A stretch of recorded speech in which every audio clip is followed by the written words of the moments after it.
Okay, we are live on YouTube, and let me know if you need anything. Very good.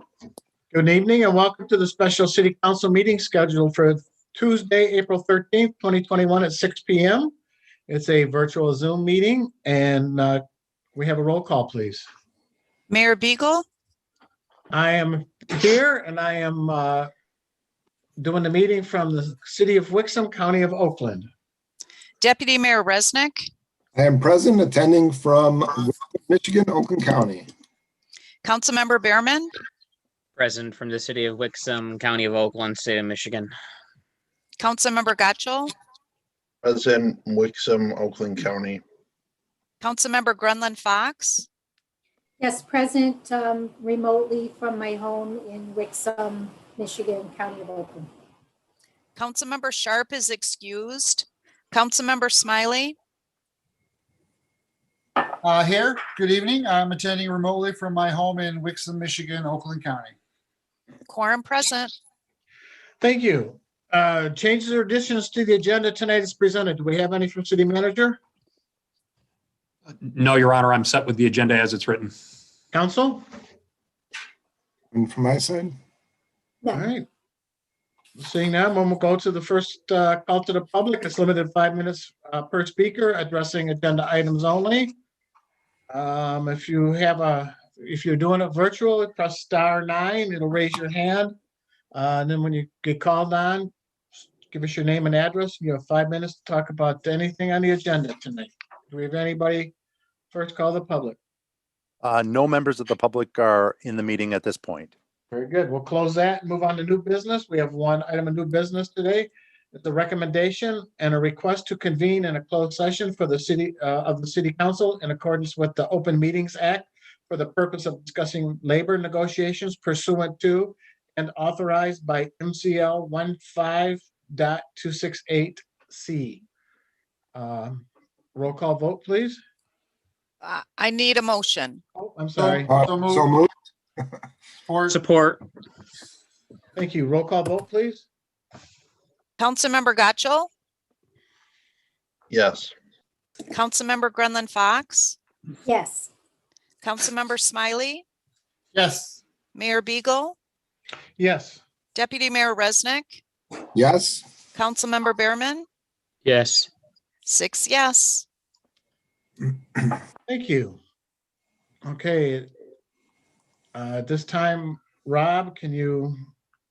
Yep, I will open up the breakout room. It'll be called closed session. You should get a prompt on your screen. What's going to happen with the YouTube session, Rob? There will be a slide that will go up that will Okay. say that you're in a closed session. Okay, thanks. All right, Thank you. let me know if you need anything. Thank you. Will do. Thanks, Rob. Yep.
Hi, Carol. Hi, how are you? I'm great. How are you? Good, good. Good to see all you guys. Yeah. Nice to see you. It's been a little while. I like your picture. Who's that strange face up there? It's me, it's me. I'm back like a bad penny. How are you doing, Carol? Great, how about you? I'm doing well, thank you. Good seeing you. Good seeing you. Okay, Think you're we gonna are- be doing golf this year? Oh, yeah. Yeah? I'm sure Jim will be calling you soon. Couple Okay, he'll minutes, right? I'm probably gonna wait till the move. last minute like always, right? Of course. I'll send you a flyer. I'll put it in the mail tomorrow. Okay, sounds good. All right. Mr. Mayor, do you want to wait until 7 o'clock to start the regular meeting? Yep.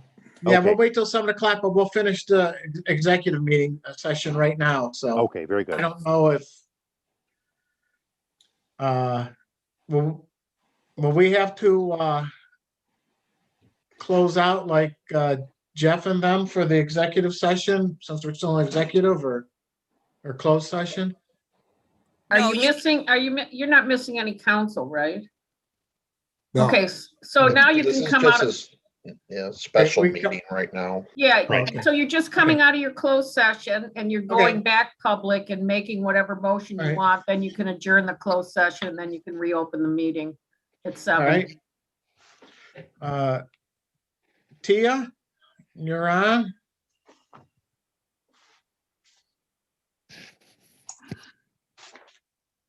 We lost her for a second, maybe. Good evening, everyone. Good evening, Mr. Moore. Chief. Hey, Chief Moore. Does Do we have to come out of the meeting and then Yeah, do you're business? actually coming back out in Yeah, public, which you're doing now. yeah, we're out right now, so we just Yeah, have to so you're- finish up the business we had and then Oh, we're we'll, already out. Okay, Yeah. I mean, legally. yeah.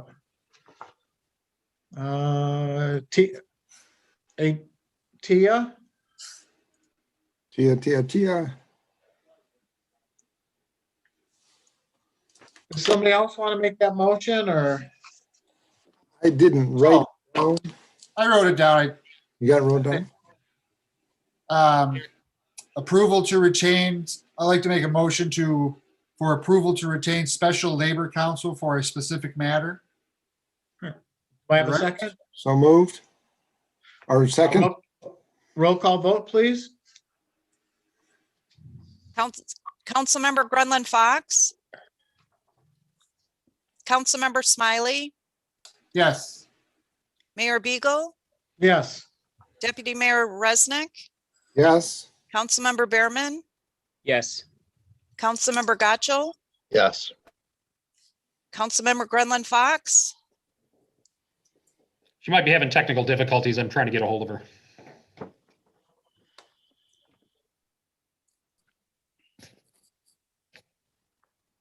But no response yet, so.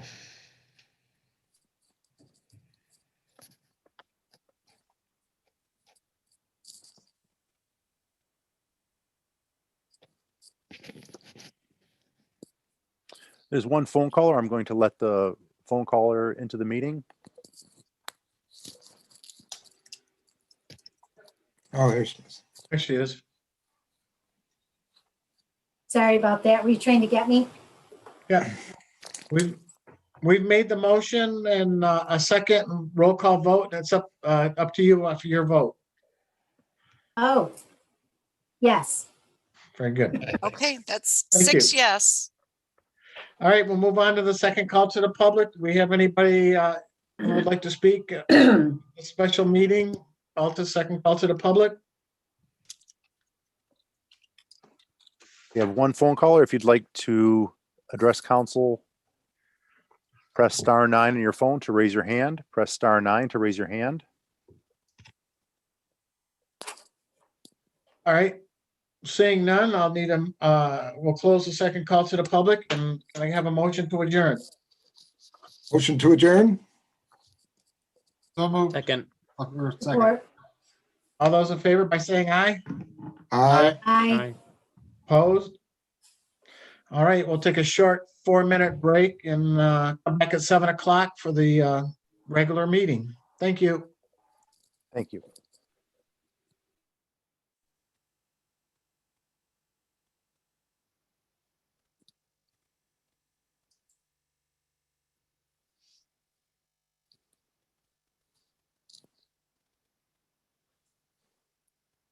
Hey, Rob, Yes.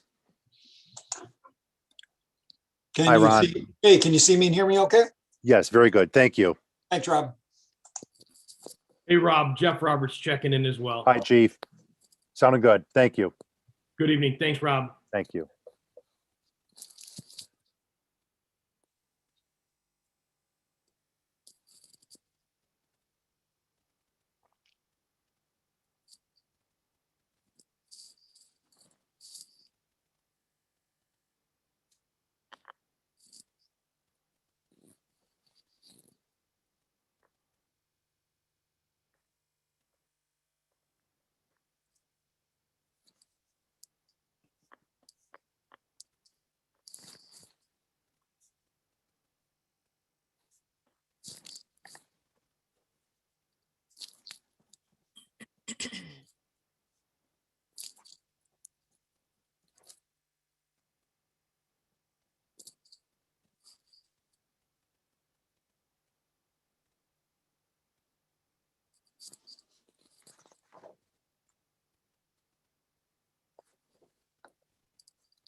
Hey, Yes, sir.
Hey, Rob, give us like 30 seconds here. We're trying to figure something out real quick. Okay. Yep. We're still live on YouTube originally. So whenever you want to start the meeting, just go ahead.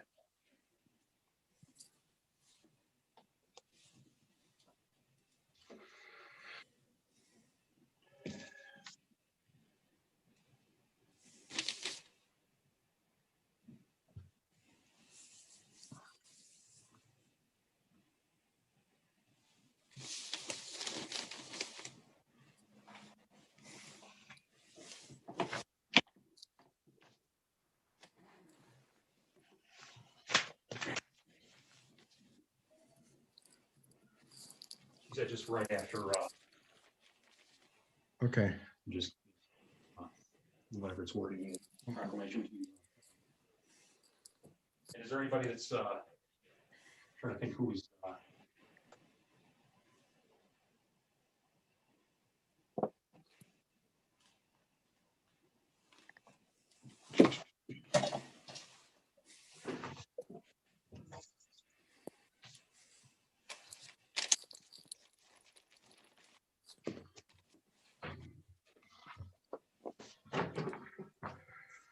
All right. Everybody ready? Ready? All right. Good evening and welcome everybody to the regular city council meeting scheduled for Tuesday, April 13th, 2021. It's a virtual Zoom meeting. Can everyone please rise for the Pledge of Allegiance? I pledge allegiance Pledge allegiance to the to the flag flag of the United of the States of United States of America America, and to the republic To the republic for which it stands, stands, one one nation, nation, under God, under God, indivisible, indivisible, with liberty and justice for all.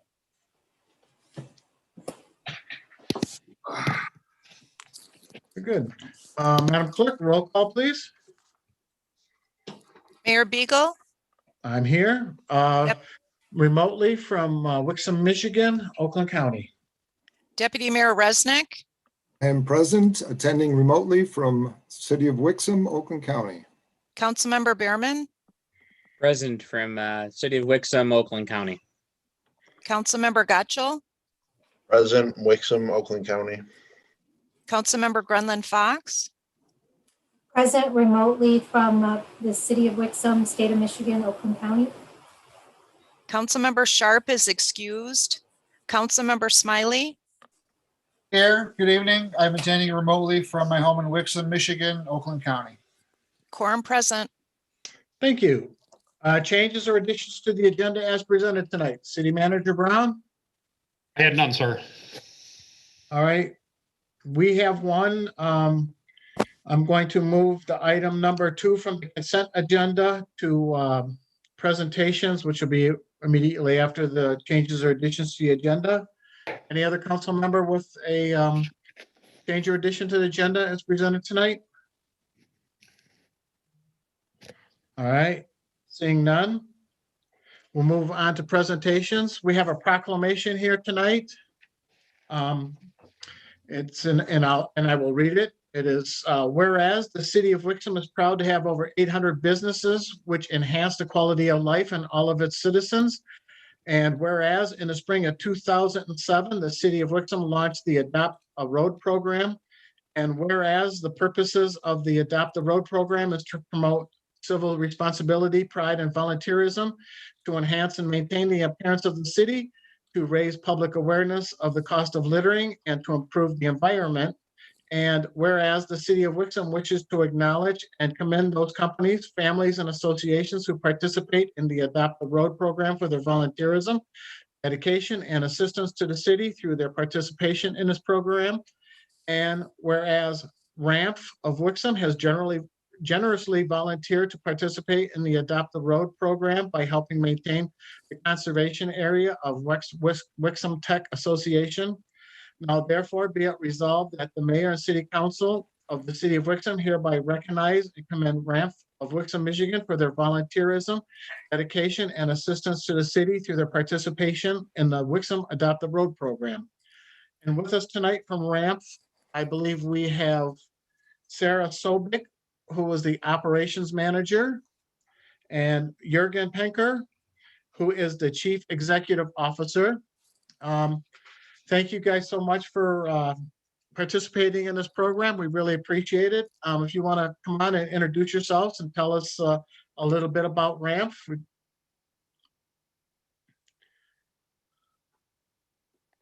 No. There we go. Hello? Hello? We can hear you now. Hi, can you hear us? Yes, we can hear you. All right, thanks a lot for having us. Much appreciated. My name is Jürgen Penker. I'm with RAMP since now, 16 years, and next to me is Sarah. So yeah, we are happy to be participating in this program. We do like those kind of activities, and yeah, we're happy to help. Great, thank you. Tell us a little bit about RAMP. RAMP is a typical German family mid-sized business. We have a global operation with about 1,000 employees worldwide. We started business in the US about 2006, and we basically represent all the companies here in the US. And while we are a manufacturer of chemical reactive resin systems, and actually something that hopefully comes along those lines pretty soon is we would like to start a recycling business in the US as well, actually. Very good.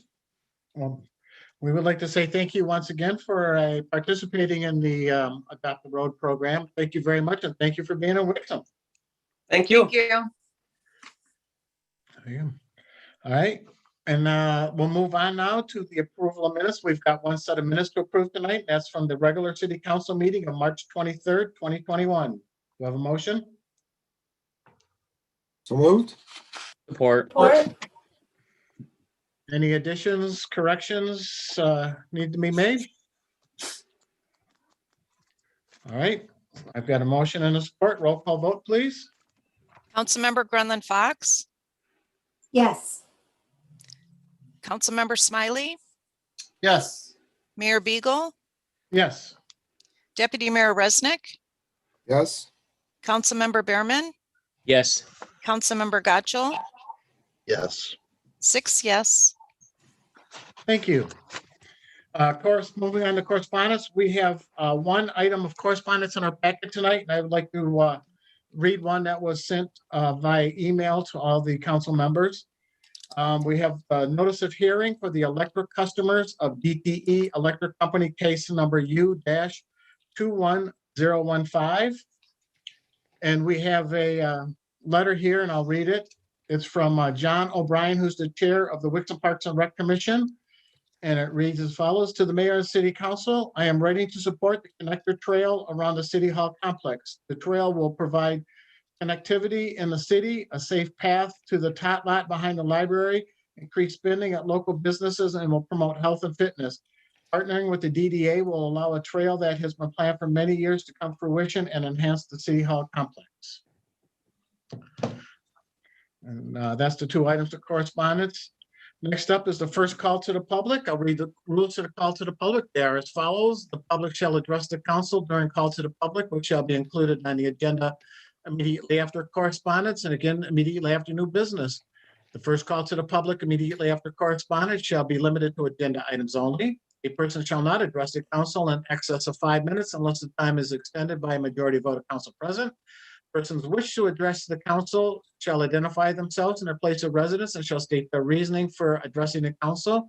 All comments by the public shall be made directly to the council. And the procedure for public comment by electronic means is once connected to the meeting, members of the public wishing to participate in a virtual public comment must alert us they wish to speak by pressing *9 on the telephone keypad. Pressing *9 will activate the raised hand feature, signaling to us that you wish to comment. Persons will be called one at a time, as it would happen at an in-person meeting. When you're unmuted, please introduce yourself, stating your name and address for the record. You will then have 5 minutes. Do we have anybody for the first call to the public? Phone caller with the last 4 digits of the phone number 5119 has raised their hand first. Press *6 on your telephone to unmute yourself and go ahead and address the council. Good evening, council. This is John Ellsworth of 813 St. Charles Place. Can you hear me okay? Loud and clear, John. Okay, very good. I'm just calling to show my support for under the new business number 2 recommendation to introduce the ordinance to amend the Code of Ordinances 1803.040, the provisions for medical marijuana home occupations. This is obviously a personal issue for me because of the neighborhood that I live in. Obviously has a house that's grown, or that is specifically owned to grow marijuana. And I think this was kind of a loophole in the law, and it needs to be changed, but at least we can address it this way. I just want to say thank you for addressing this, and I appreciate it. Thank you, John. Any other callers wishing to address the council for the first call to the public? Phone caller with the last 4 digits 6998 has their hand raised. Press star. Yeah, you're unmuted. Go ahead and address the council. Good evening. This is Lisa Ferrari, 4278 Warrington Drive. I have been a Parks and Rec Commissioner for a couple of decades now, and I would just like to call in with my support for the pathway around the sidewalk projects around downtown. It's something that's been on our agenda for a long time, and we've talked about it. I'm very excited to make that link, another pathway to downtown for all the residents, and another walking path right now, because the Michigan Trail is very busy, and it would just be something that I would enjoy walking with my friends. Very good. Thank you. Any other callers wishing to address the council tonight on the first call to the public? A reminder, press star 9 to raise your hand. Press star 9 to raise your hand. We'll give it just a moment.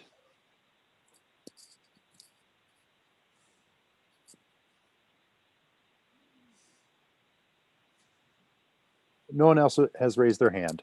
All right, I'm going to close the first call to the public and move on to city manager's report. First city manager's report is the fire monthly report of February 2021. Any questions for Fire Chief Roberts?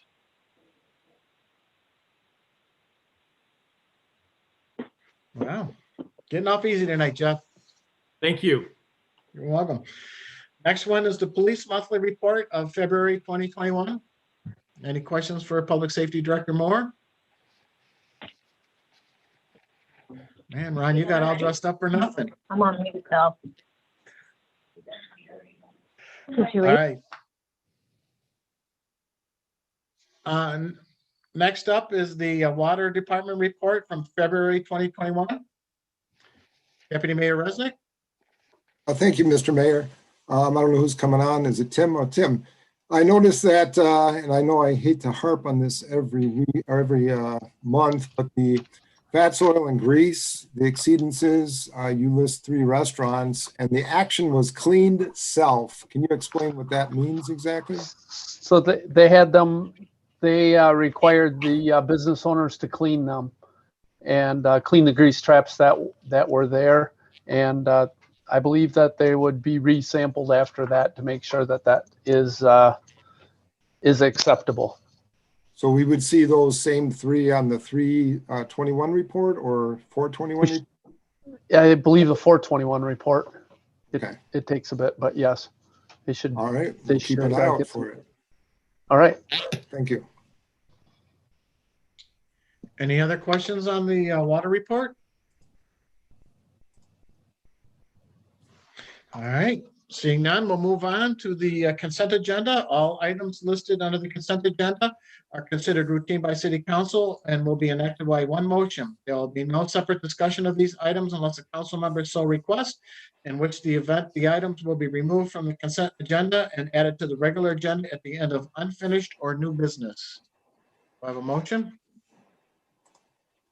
Move to approve. Support. Call vote, please. Councilmember Smiley, Yes. Mayor Beagle, Yes. Deputy Mayor Resnick, Yes. Councilmember Behrman, Yes. Councilmember Gutschall, Yes. Councilmember Grenlund Fox, Yes. 6 yes. Thank you. We have no unfinished business tonight, so we'll move on to new business. New business item number 1 is a submittal of the city manager's proposed fiscal year 2021-2022 budget and setting May 25th, 2021 as the date of the public hearing regarding the budget. Move to Motion? approve. Support. Thank you. City Manager Brown? So the finance department, Marilyn Stamper and all of her staff and other people at the city have been hardworking at putting together the fiscal year 2021-22 proposed budget, which has been completed for submission to the council. You should have received your copy of it a little bit earlier in the day. The report before you has the timeline on there with the submittal of the proposed budget on today, budget work sessions on the 19th and 20th next week, and then a public hearing for the adoption of the budget to take place on May 25th of 2021. So those are the dates that are before us. I can assure you that this was a great deal of work that gets done every time on this budget process, and I want to make sure that I recognize Marilyn first and foremost for all her outstanding work on that. It's also a great deal of demand and energy and effort from a variety of other people at the city, department heads and people that support them. And I just want to make sure that we recognize that this was as usual, a very heavy lift, and congratulations to Marilyn for putting it together and getting it done in a timely fashion and having us on schedule. We're going to be going through some information here before you tonight as well. So with that, I don't have anything else to add at this time, Mayor. Just looking forward to the ongoing budget process that will be before us and lead to that adoption of the budget in May of 2021 here. So Marilyn, you want to add anything?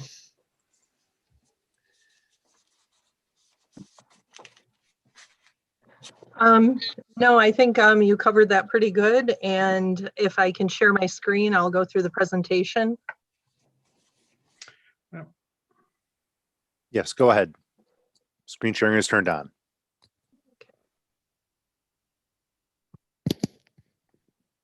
Okay, can everybody see that? No. No? Mm.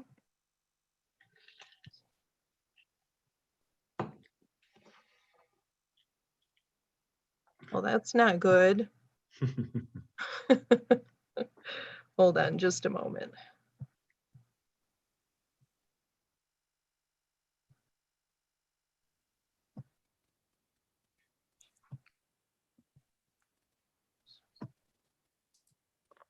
Okay.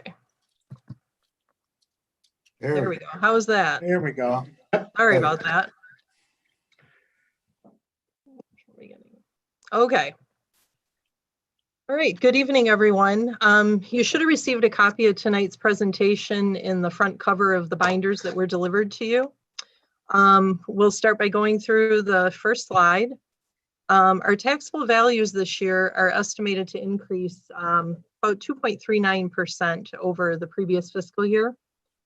And the change consists of a decrease to personal property of 1.88% and increases to residential property of 4.31%, commercial industrial property increase of 1.88%, and industrial facility property tax increase of 8.77%. And the large increase on the industrial facility tax would be, I believe that was Blue Water that was added on for industrial facility tax base last year.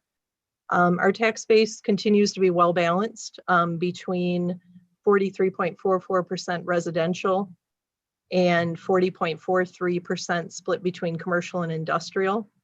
The remainder of our tax base is made up of 14.61% personal and the remainder of 1.52% industrial facility taxes. The next screen shows the proposed millage rate that's included in the budget. That will remain, or is proposed to remain, at 11.9458 mils, which is the same as last year. We again compared that millage rate to the 31 other cities in Oakland County, and that proposed rate remains at the 8th lowest in Oakland County. And compared to other millage rates, those range from 8.3189 mils to 37.4707. So we're in a pretty good shape of where we range on amongst all those other communities. The breakdown of that millage would be 7.5036 of the general operating charter millage. The voted millage would again be proposed at 3, local road millage at 1.1439, and safety path at 0.2983. The next slide shows the proposed 21-22 revenue. It's estimated to decrease by approximately $468,000 or 3.468%. When that's compared to the actual revenue or estimated actual revenue that we're looking at receiving for this current fiscal year. When we did receive a substantial amount of COVID federal grant funding. So when we remove that amount of $667,000, our difference is about a drop of $468,746. There's a few items that decreased when we look at state shared and the local community stabilization revenue. We show a decrease of about $28,158. And building permits and fees, we're also showing a large increase of about $603,000. And that's mainly due to us recognizing large development of Flint development over on Wixom Road. We're recognizing the majority of those permits this fiscal year.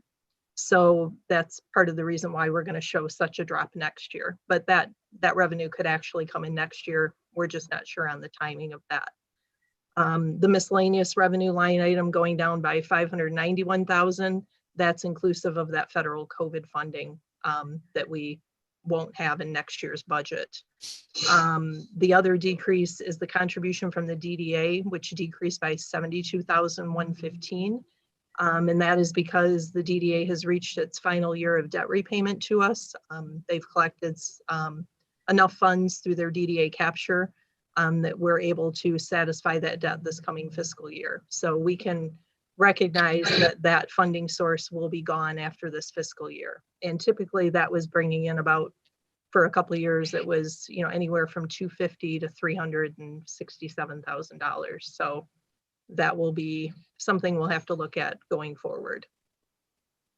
The state shared revenue is estimated to decrease by $32,621. When we compare that to the actual estimated that we will actually receive this current year. We had originally budgeted a much lower amount because of the COVID circumstances, but we were pleasantly surprised that that revenue came in better than anticipated. When we still compare that revenue to our high year of fiscal year 2002-2003, when we received just about 1.4 million, 1.5 million, to our present of 1.25 million, we've lost an annual approximately 209,000 for a cumulative decline of just shy of $6.7 million. And the chart below there just kind of shows that fluctuation in each of those years since the highest year we had. As far as expenditures, we're estimated to increase by $446,974, or an increase of 3.78%. The chart that you see here contains summaries by departments and descriptions of what those increases or decreases were. Some of the bigger factors that I will go through and explain is the general operating department contains an increase to pension cost of $221,748. That's due to our recent valuation that shows an actuarial payment that we will now have to start paying. And also the debt service pension and OPEB departments reflect an increase to the principal payments on bonds of $117,220. The other fluctuations that take place are basically wage and fringe cost and other various changes on multiple line items. And we'll go through those further, obviously, when we look through the budget in more detail next week and go through each department line by line. The next slide, the budget provides funding for the city's normal cost of our OPEB in the amount of $97,661 and pension in the amount of $173,616, along with the pension amortization payment of $221,748. And all of those amounts are set forth in our actuarial studies. The bonding process obviously was done a few years ago for unfunded liabilities that we had at the time. And with some changes in the actuarial studies, interest rates, mortality tables, we're seeing a small amortization payment that is now due. So hopefully that will rectify some of itself in the coming years. The general fund will reflect an estimated balance at the close of fiscal year 21-22 of $5,247,923. The new development across the street for the DDA results in the increase to the captured taxes within the district. And like I said before, the DDA will now be able to make that final payment on the debt that we had, sorry about that, that we had previously loaned to them. I am so sorry about that. I am having a really good night tonight. Oh my God. I'm sorry. No problem. I gotta quit hitting my little mouse tab. I gotta stay away from it. The budget stabilization fund reflects an estimated balance at the close of fiscal year 21-22 of $1,343,379. Permanent full-time positions will remain at 54 in the proposed budget. There were no proposed new positions to be placed in there this year. Of note, again, since fiscal year 2003-2004, when we compare it to our current budget, our full-time positions have been reduced from 65 to the current 54 positions, or a 17.48% decrease. And the next slide simply just gives that historical data by department, showing the fluctuations and changes in full-time positions throughout the city. As for our solid waste and recycling service rates, we are proposing a fee of $180 a year. That's up $5 from last year. And those fees are charged on the summer tax bill. And the other side of that, our collection from Waste Management, is those costs are provided through a contract that we have with them through 2022. For the water and wastewater rates, we are looking at a combined sewer and water utility rate increasing from 70.30 MCF to 72.30 MCF. Our residential sewer charge cap will change from 140.30 per quarter to 147.20. The sewer only customers for residential will increase from 91.75 to 96.25. And the industrial sewer only customers will increase from 130 to 136.50. And these rates are representative, again, of our annual review that we have with utility financial systems. This will be the 8th year that we have engaged in that to get on the course of maintaining our capital improvements along with keeping a healthy fund balance. And we had originally anticipated an overall 3.5% to water increase and a 9.9% increase to sewer. Water is right on target at 3.5, and fortunately in the wastewater fund, we had sufficient reserves that we were able to drop that to a 4.9% increase a year early. That was originally anticipated to not happen until 22-23. So we're in good track in the wastewater fund and the water fund. The next slide shows our 10-year capital improvement plan. We're proposing an annual contribution of $995,000. And as a reminder, since the 10-year contribution is spread over time, the annual expenditures do fluctuate in that 10-year time period. Therefore, the expenditure will show a higher amount in certain years, depending on what needs to be replaced or done in that year.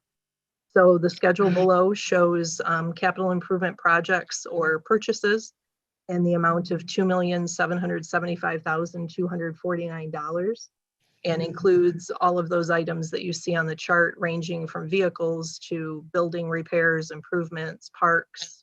So the trailway extension portion for the extension of the trail on the other side of Wixom Road, the habitat, just a wide array of different different items that are in the budget this year. As for road and safety path and capital improvements for water and wastewater, major road includes 128,000. Those are for West Maple Road engineering, some work on the Beck widening easement acquisitions, and then we have some tri-party costs for a project on Grand River, and then overall pavement management. Local road of 670,000 will provide funding for the pavement management and preservation, some patch repairs on Lyonia and Loon Lake, and some work, preventative maintenance in Wexford Mews and Maple Run 2. Safety path, we have budgeted for 804,000, which will include Wixom Road north of Potter to Palmer Drive, a connection to the regional system, and Wixom Road south of Pontiac Trail, and some other various maintenance throughout the city. Wastewater improvements of 1,890,267, which will consist of some controllers, some BPR system upgrades, pumps, aerations, gate valves, just some various different equipment throughout the plant. Water improvements are 195,879, which is mainly for meter replacements, some distribution system, some repairs and maintenance to the water tower, and just across the board general maintenance on the water system. And that concludes kind of the highlight summary of the budget. Reminder, the budget study sessions are scheduled to take place April 19th and 20th, both of those starting at 6 p.m. And the calendar is a couple pages in your budget book. And also Kathy will obviously send out the agenda and another calendar for that meeting. So that concludes my presentation. Very good. Thank you. Do we want to answer any questions right now, or do we want to wait till we get into the budget session? Any preference? Two, if you don't mind. Go ahead. And just going through the highlights, I had noticed that we are projecting a big decrease in permit revenue because we aren't sure when they're going to start pulling permits for the Flint development. Have they started pulling permits yet for anything? I don't think so. As far as the main construction, I don't believe they have. Okay. Not as of yet. There's a there was a question that's come up related to some of the underground work that they're looking to resolve before they submit a final permit to make sure that they have the appropriate approach determined. I think that slowed them down a little bit, but I expect that we'll see some action soon. Okay. And then the other question was regarding the amortization payment for our retirement costs, basically. Are we still saving money at this point? I feel like this is the second or third amortization payment we're making. So I know we had projected that we're going to save like $100,000 or $200,000 a year, and now this, I believe it said, was a $221,000 payment. So. Mm-hmm. Yeah, I mean, with that, if we hadn't have bonded, we would have had a much higher amortization payment currently due. So the answer would be yes, we are still saving money because we bonded that earlier on and saved the future monies that we would have had to pay against that amortization payment. We knew going into this that there was a possibility that we would end up in having an amortization payment again. We didn't want to, but we knew that that was a possibility. And especially with MERS changing some of their actuarial study items like the mortality tables and interest rates and things like that, which you have no control over that. That would have changed no matter what. And we're still saving the money that we anticipated. How much are we saving, would you say, approximately? I would have to look back at those original documents because that would be what we had close to what we originally projected back in 2018 when we did the bonding. But I would have to look back at those figures. Okay, thank you. Mm-hmm. Anybody else? Councilmember Smiley. Thank you, Mr. Mayor. Just a quick one. Is it safe to assume our budget sessions will be via Zoom again? Via Zoom? We're not meeting. Yes, live, are we? that is a safe assumption at this point, yes. Okay, just checking. Thanks. Anybody else? All right, thanks Marilyn and your staff for all their hard work, and looking forward to next week. You're welcome. Thank you. You're welcome. Moving on to new business number 2 is a recommendation to introduce an ordinance to amend the code of ordinances for the city of Wixom, Title 18 zoning, Chapter 18.03 residential districts, Section 18.03.00040. Specific standards applicable to uses subparagraphs K through M, to add new provisions for medical marijuana home occupations and to provide penalties for violations thereof. Do I have a motion? So moved. Move to approve. Support. Thank you. City Manager Brown? So we have before you a course of action that we're looking to follow tonight and introduce an ordinance amendment to address an issue that has come up. It was addressed in the public comment section earlier in the meeting by Mr. John Ellsworth. And we've got some issues percolating within the community, and we are not unique in that regard.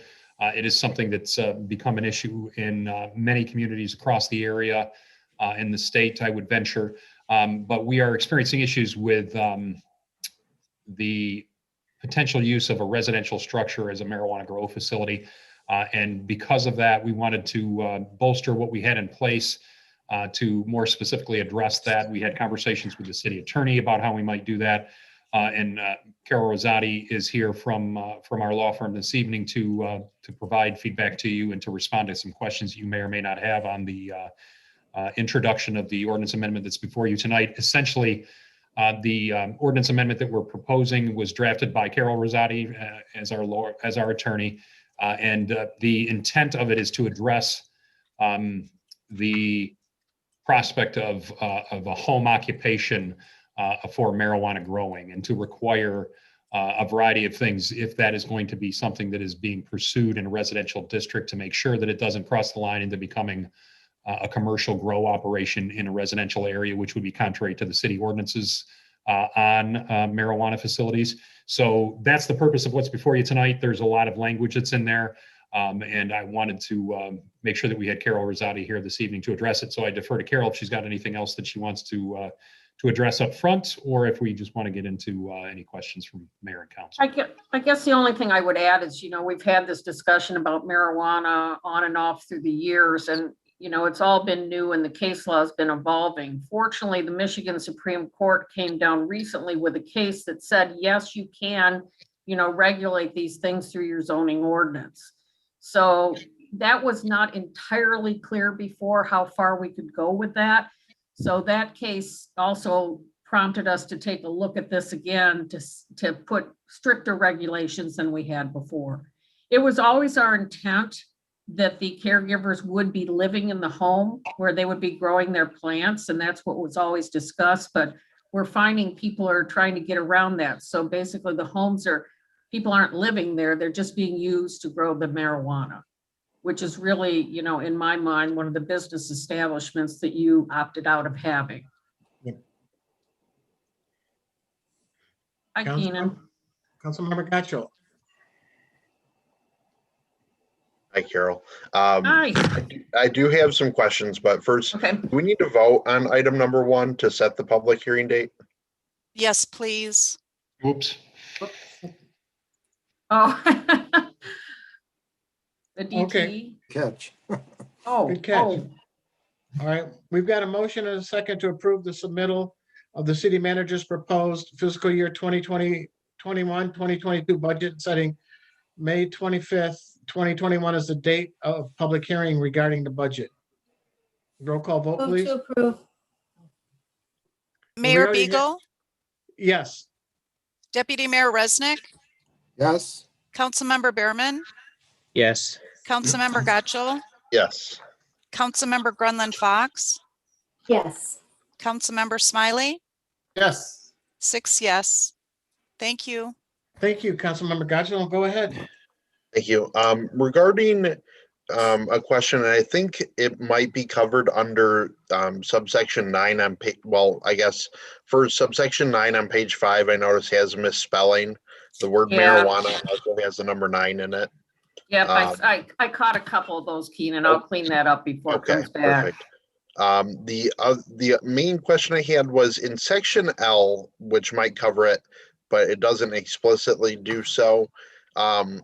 If we approach some people who might be then breaking this ordinance after it passes, assuming it passes, and they claim that they're not medical marijuana growers, it's like recreational, is that covered still under this ordinance? Because this Yes. looks, okay, Yes, and I think if you look, starting on page 2, if you look at 2A, that deals with if I'm a patient, if I'm a medical marijuana patient, I can grow my own plants, and it also deals with the recreational. So that has the regulations for that. Then when you go on into section B, that's where you're dealing with the registered primary caregivers, where you're talking about the potential for the 72 plants. okay, So we are trying to combine them all in this ordinance, differentiate them, you know, based on the respective rights, but okay. And I obviously the believe, primary caregivers have more regulations because of the number of plants and the potential problems with that.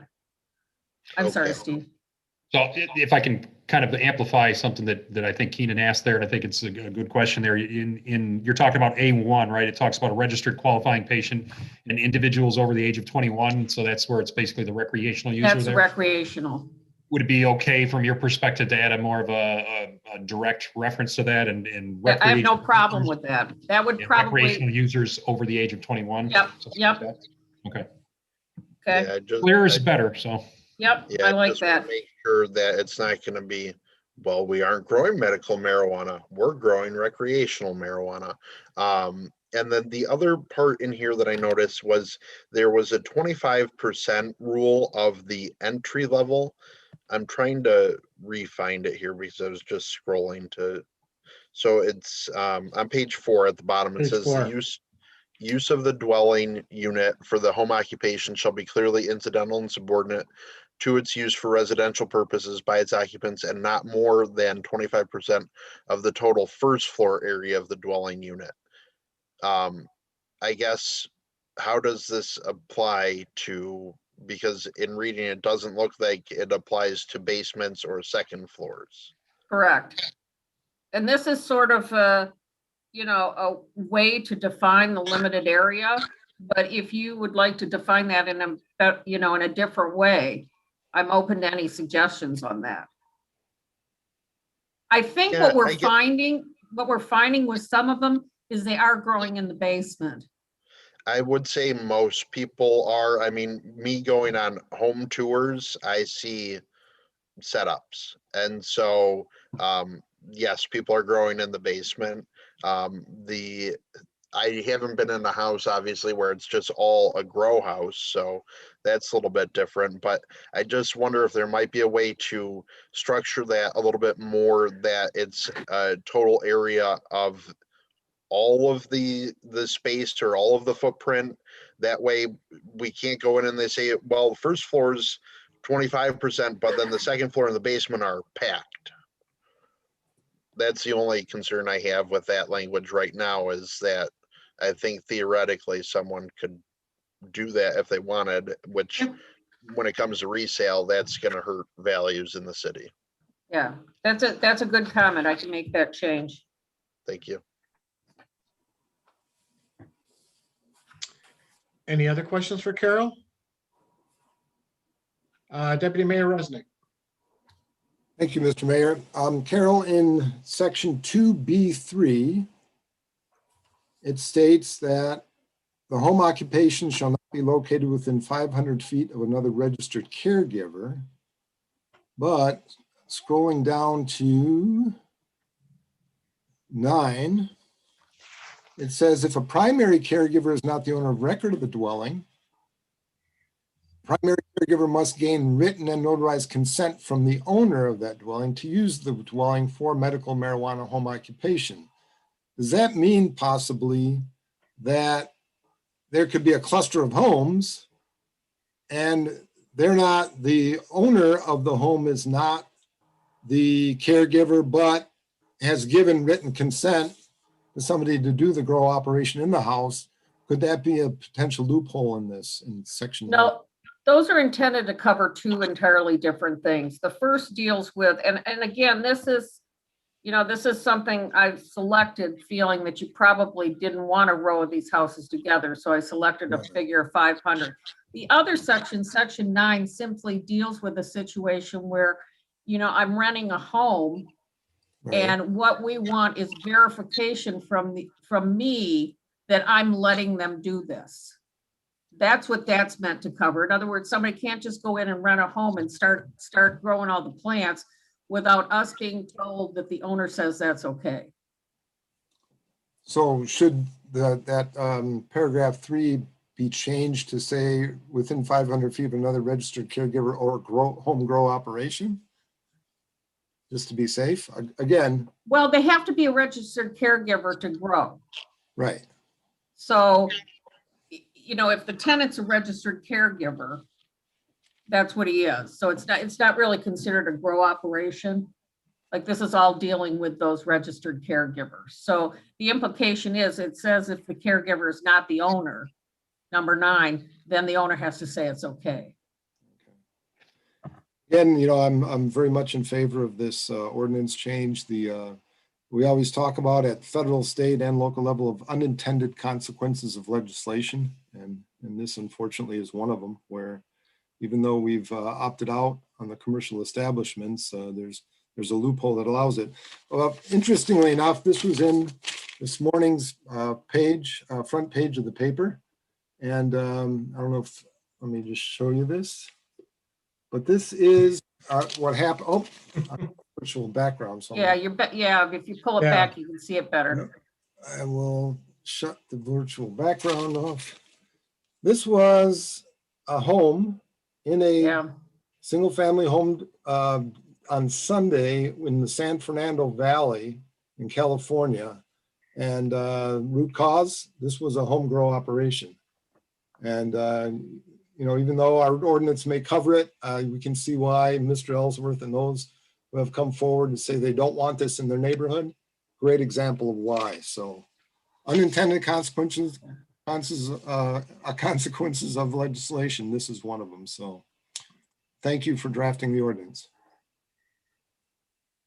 There were 2 of those in commerce within the last year too. Right. Yes. Yeah. Which is the real concern with not being able to ensure that somebody's actually residing there all the time.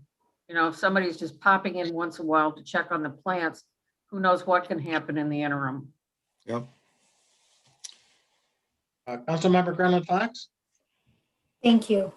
I don't believe this is a question for Carol. I do support the ordinance amendment, but Steve, can you walk us through the process? Well, first, what would trigger us getting involved? Potentially a neighbor complaining or the police seeing something or code compliance? Is that what would kind of trigger us? Yeah, all of that's kind of been what's brought it to our attention thus far. Situations where obvious changes to mechanical systems were being done on the outside and weren't being permitted, weren't being handled through the building official function at the city of Wixom. That's been one way we've learned about it. Neighbor complaints certainly another that has brought it up, and that's the kind of activity that I think would likely come into play as well under this amended ordinance if it's introduced and ultimately enacted by the city. And the tricky part about this is the enforcement action aspect of it and how that's going to be done. But the idea here is that you have to have some additional language in the ordinances to address this, to allow us to have a better chance to address the code enforcement or any other activity. I see Ron wants to maybe chime in. You have anything, Ron? Well, that was my second piece of the question is then what authority it would, is it a ticket? Is that pretty much what it would be? Yes, and Tia, one of the things we've done in this ordinance is with respect to the caregivers that are growing the multiple plants, is although they can be a home occupation, they have to get a certificate of occupancy before they can start doing it. So we will know they're going in, assuming they comply with that. If they haven't complied with that, they're in violation of the ordinance. Right now, these are just because it's part of your zoning ordinance. They've all been made municipal civil infractions. But that doesn't prohibit us from seeking an injunction or something like that to prohibit the operation from continuing. Okay. It would be a civil infraction ticket through the District Court. building department as it's traditionally known, Yeah. so. Okay, thank you. Councilmember Smiley? Thank you, Mr. Mayor. A few things, these aren't necessarily for Ms. Rosati, but I'd love to hear her take on some of the things I wanted to, mention. And thank you for the thorough job. Love what, Councilman Gottschall and Councilman Resnick kind of caught. As tight as this can be, the better. But just an understanding that, it's currently legal for a medical marijuana caregiver to have as many as 5 patients and grow 12 plants per patient, along with the caregiver's own 12 that they're allowed. That's 72 plants, and these things are big, right? I mean, they're not small, and they require special equipment to grow. Light, temperature, all need to be controlled, to get them to grow properly. And then there's processing of the plant after it has matured or fully grown, whatever it's called. Which means more equipment, and then the chemicals are needed too. So I just want to be clear, to anybody who's watching this, we're not talking about worrying about having too many African violets on your windowsill. There's several hazards that come into play with this sort of business. Fire, an explosion. We just saw that we've had nearby happen, power outage, and of course the smell. So this ordinance amendment that we're discussing is, among other things, protects our residents from some real dangers. So whatever anybody might think about marijuana being legal, we can't have these industrial hazards, dotting our, throughout our neighborhoods. And I want to come back to one thing, that I mentioned already, and that is the smell. I've read a little bit about this, and I've spoken with Wixom residents who are dealing with this issue right now, right in their neighborhood. At times, it's so strong that they can't be outside or have their windows open because the smell is so pungent. And this isn't like being at a concert and you smell some weed and you raise your eyebrows or roll your eyes. It's the chemicals. They tell you it's so strong that their eyes burn when when the grow houses are in that particular phase of the process. They said, they'll, I'm sorry to say, they said they'd get out of Wixom if they get a chance, because, and what I mean by if they get a chance is they don't know if they can afford it because the proximity of the grow house has crushed their home value. I can't imagine, imagine this happening on your block. It'd be devastating. A couple of little points. It's also important to understand that, Walled Lake marijuana businesses, passively or otherwise, they encourage the grow house problem. Planning Commission mentioned multiple times in their meeting last week, that the Walled Lake marijuana businesses will, perhaps mitigate the Wixom grow house problem. But the grow houses are the suppliers to, not specifically necessarily, but they are suppliers to a Walled Lake type marijuana seller. They're not competitors. So the effect is actually the opposite of what they inferred. Wherever there's dispensaries, grow houses are going to pop up nearby. A couple more things real quick. I support these ordinances fully, amendments fully. I hope they are enough to get a handle on the issue that will only get worse. And I don't think I'm being hyperbolic when I say that without the changes, these grow houses will be a serious threat to the quality of life that we so cherish here in Wixom. That's all I had to say. I'd be curious your take on that, Ms. Rosati, as well as Chief Moore, if I am wrong in any of this or if I'm off even a little bit. Thanks. Well, it's interesting. Everything you've said about the impacts are true. And what people don't think about sometimes is there's also external impacts, because these grow houses may have 4 or 5 air conditioners in their backyard. And if you're the neighbor during the summer wanting to be outside, you're going to hear that. So they start adding things outside, which are also not typical in a residential area. As to what'll happen in the long run, I think only time will tell. I mean, I think eventually the big guys are going to come in, and when the big guys come in, they're eventually going to do it all. And at some point, these caregivers, I think, will fall by the wayside. There won't be any need for them because they'll be able to just go to the big operations and get whatever they need. But it's not going to happen overnight. And I think that's why we're seeing a rush by caregivers to try to do this now while they still can, before they're squeezed out. Interesting. And big guys would, whatever, Do it big all. guys, they would be in industrial zoned area. They do the whole thing, all the You don't have different to worry aspects of the We have operation. to worry about them buying up houses and setting up in residence. Correct. Great. Well, that's good.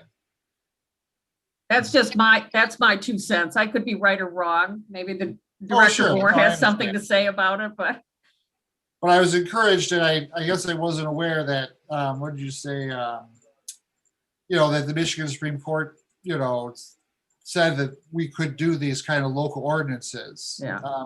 Do you recall just vaguely, roughly when that happened? I'd like to look at it. DeRuiter came out, I think I put the site in here. We actually filed an amicus brief in it. It came out in, I want to say the end of 2019. 2020. Okay. Came out in End of 2020. So. End of 2020. Yeah, so it's a new case. It was a very significant case because actually the lower courts had ruled very unfavorably to municipalities, and the Supreme Court changed that and came out with a very strong opinion. I think that's been a frustration. This has been going on for a while. Oh yeah. This didn't just pop up this recent past few months. Last summer is when we started to see this, and I started to hear some horror stories. Anyway, thank you very much. And just to briefly chime in, the conventional wisdom I've heard from multiple sources articulated, just like Carol just went through, that it's going to be a shorter run problem, because in the long run, as the market gets bigger and the potential profits get bigger, the larger operations will essentially crowd out the smaller operations from a cost competitiveness standpoint, and then that will hopefully help the problem become moot. But in the meanwhile, we want to try to mitigate the damage and consequences and impacts on people in the surrounding areas, like Rob Smiley just mentioned. It's something that's really kind of impacting people's quality of life quite a bit with the things that he mentioned. And this is an effort to try to have something in place to try to prevent those impacts and lessen those impacts and lessen the abuse of residential structures as grow operations. Sure. I mean, that's encouraging long term, but it could be several years before they're ousted, and the damage that could be done in the meantime is could be awful. Not to mention the good people will lose from Wixom that have to deal with that. So understood. Councilmember Berman. Thank you, Mr. Mayor. I'm in support of this ordinance amendment, but I did have some questions, or maybe one question. I've read the court case, and I understand how we can regulate this through zoning. And I've read some other municipalities that have done their changes through their zoning amendments. Did we model this after any particular municipality, or did we take this on as our own? Actually, I was provided some samples of some of the new things. Well, I'll tell you this. First of all, our office has done several ordinances. I actually liked an ordinance that Director Moore found. Okay, so we sort of worked from that one that he found. I preferred that to some of the other drafts that I saw. I thought it was more comprehensive and clearer. So, you know, nobody, or very rarely is an ordinance written entirely from scratch. You know, you look at everything's that's out there and you pull what you think is good and rewrite what you think is not so good. So, and a lot of it depends too, because communities are making different choices. Like some communities, well, first of all, some allow the facilities, which we don't. But even with the primary caregivers, some communities are letting them go into the commercial district, for example, or go into the industrial district. Something that this city decided a long time ago, they didn't want to have those properties taken up for that use. So, you know, everybody does it a little bit differently. And then my understanding is because this is an occupational use, this use was already not allowed with our current zoning. We're just making it more clear now that it's not allowed. The use actually was allowed under our current zoning.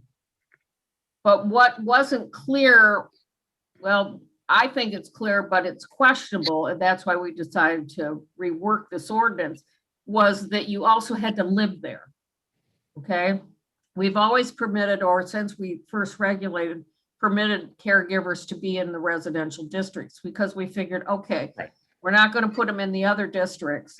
And if you're a caregiver and you want to do it in your own home, okay, right? But it's gone beyond that. Well, and that's why we're swooping in again to look at this again.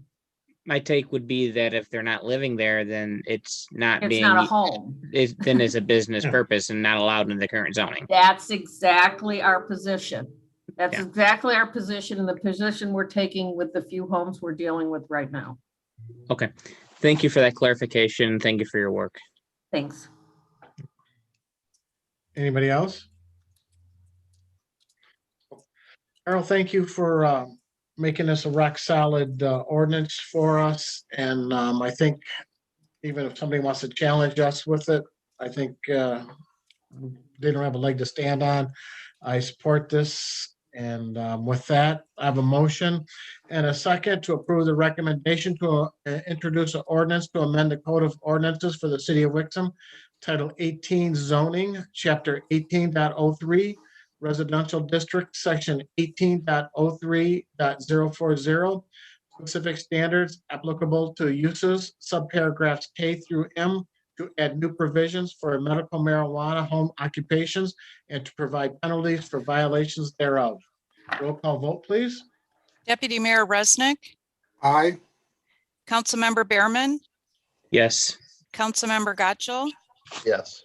Councilmember Grunland Fox. Yes. Councilmember Smiley.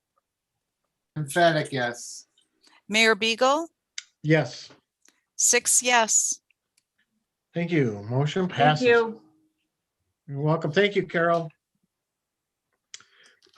New business number 3 is a recommendation to introduce an ordinance to amend the Code of Ordinances for the City of Wixom, Title 9, Public Peace and Welfare, and to add Chapter 9.50, Unsolicited Written Materials, to regulate the delivery of unsolicited written materials to any premises without express invitation or permission, and to provide penalties for violations thereof. Do I have a motion?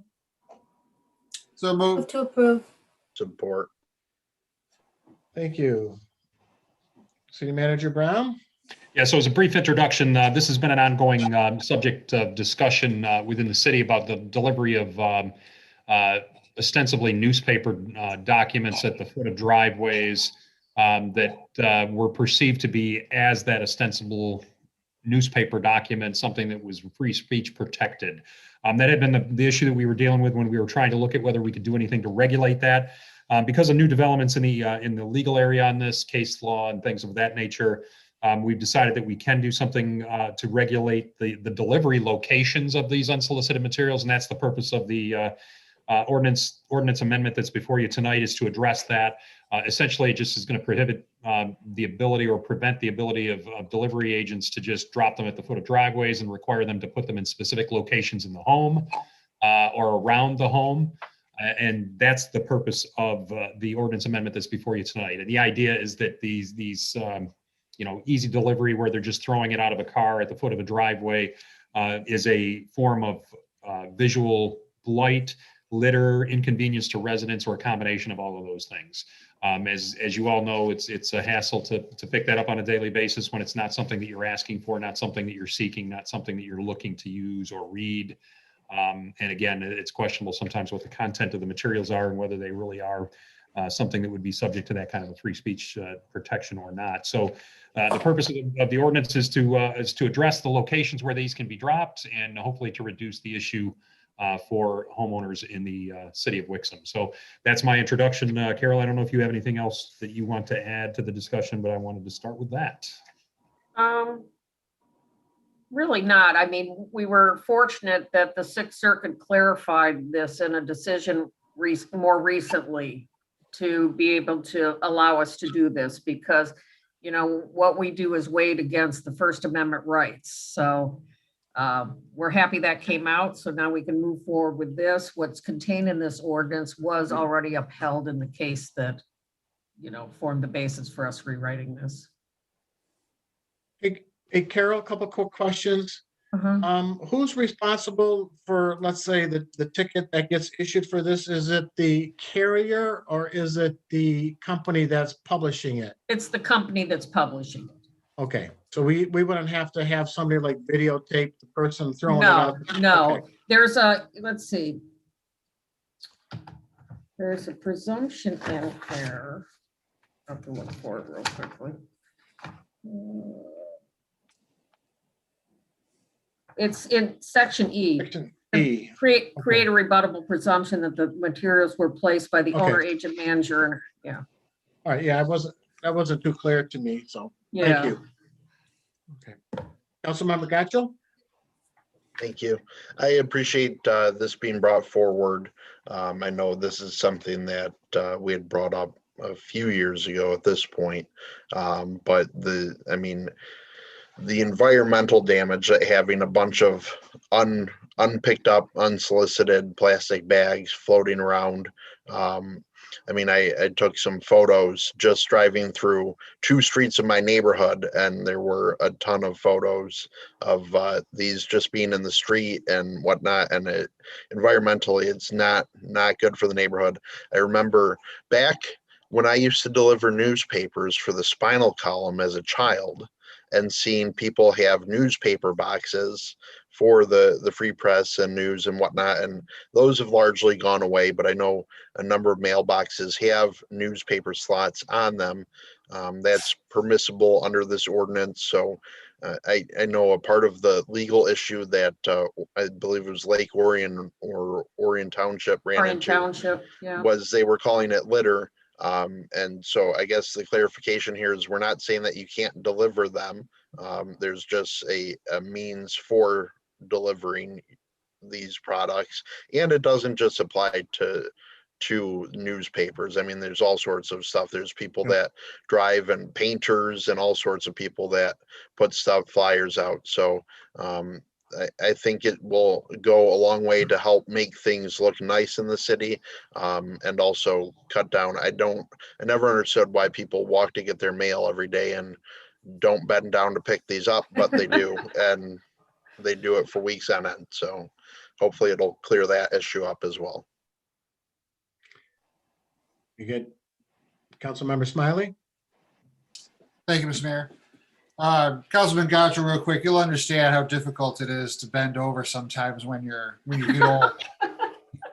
But no, I think this is great. We have this, we still have the ability to deliver whatever it is you want to, put out to each house. I mean, I think we're all very sensitive. I know I am to, First Amendment rights, free speech. That made a lot of sense. And I kind of got why this was such a problem, but all we're asking basically is you don't heave it onto the lawn or the driveway And that's what this does. And I think that's absolutely reasonable. And I'm glad that, that this worked out, or that we're doing this. That's all. Thank you. Deputy Mayor Resnick? Thank you, Mr. Mayor. And, initially when we talked about this, probably 3 years ago, I was completely opposed to it. I do appreciate the neighborhood kid who makes an effort in trying to come up with the lowest cost lawn cutting and edging service. And I've always enjoyed getting those. I still attribute the problem to basic laziness. Any homeowner that walks to the end of his property, even to go to work in the morning, should be able to see these things, whether they're in plastic bags or laying on the driveway, or if they drive over them 100 times. I'm glad that we found a compromise that we don't prohibit them, but we come up with placement locations. One comment I want to make, though, there are standard carriers for our neighborhoods for Free Press, News, Spinal Column, Wall Street Journal, etc. And those folks may not be aware of this ordinance, and I don't know if there's a way to reach out to those carriers. They're pretty standard. Sometimes they have substitutes come in when they go on vacation or whatever. So we just need to have a little leeway enforcement, I think, until the word gets around. So that's my only comment. Thanks. Very good. Councilmember Smiley? Thank you, Mr. Mayor. I'm sorry. Deputy Mayor Resnick made me think where you mentioned, Joe, a free press, something you subscribe to. Would that be an issue if our paper boy throws it onto the lawn? But I asked for that piece. Is that a problem in this ordinance? The state's unsolicited. Unsolicited. Oh, yeah, unsolicited. So if I ask for the paper, that's I subscribe to whatever, then that's okay. Those kids are all right. Yep. Oh, You solicited to those. Do they throw it on the lawn? Sorry? Do they throw it on the lawn? Sometimes. Oh, really? I didn't know that. Yeah, I will see it at our driveway sometimes, and we don't care. We asked for it, like I said. All right, that's all. Thank you. Anybody else?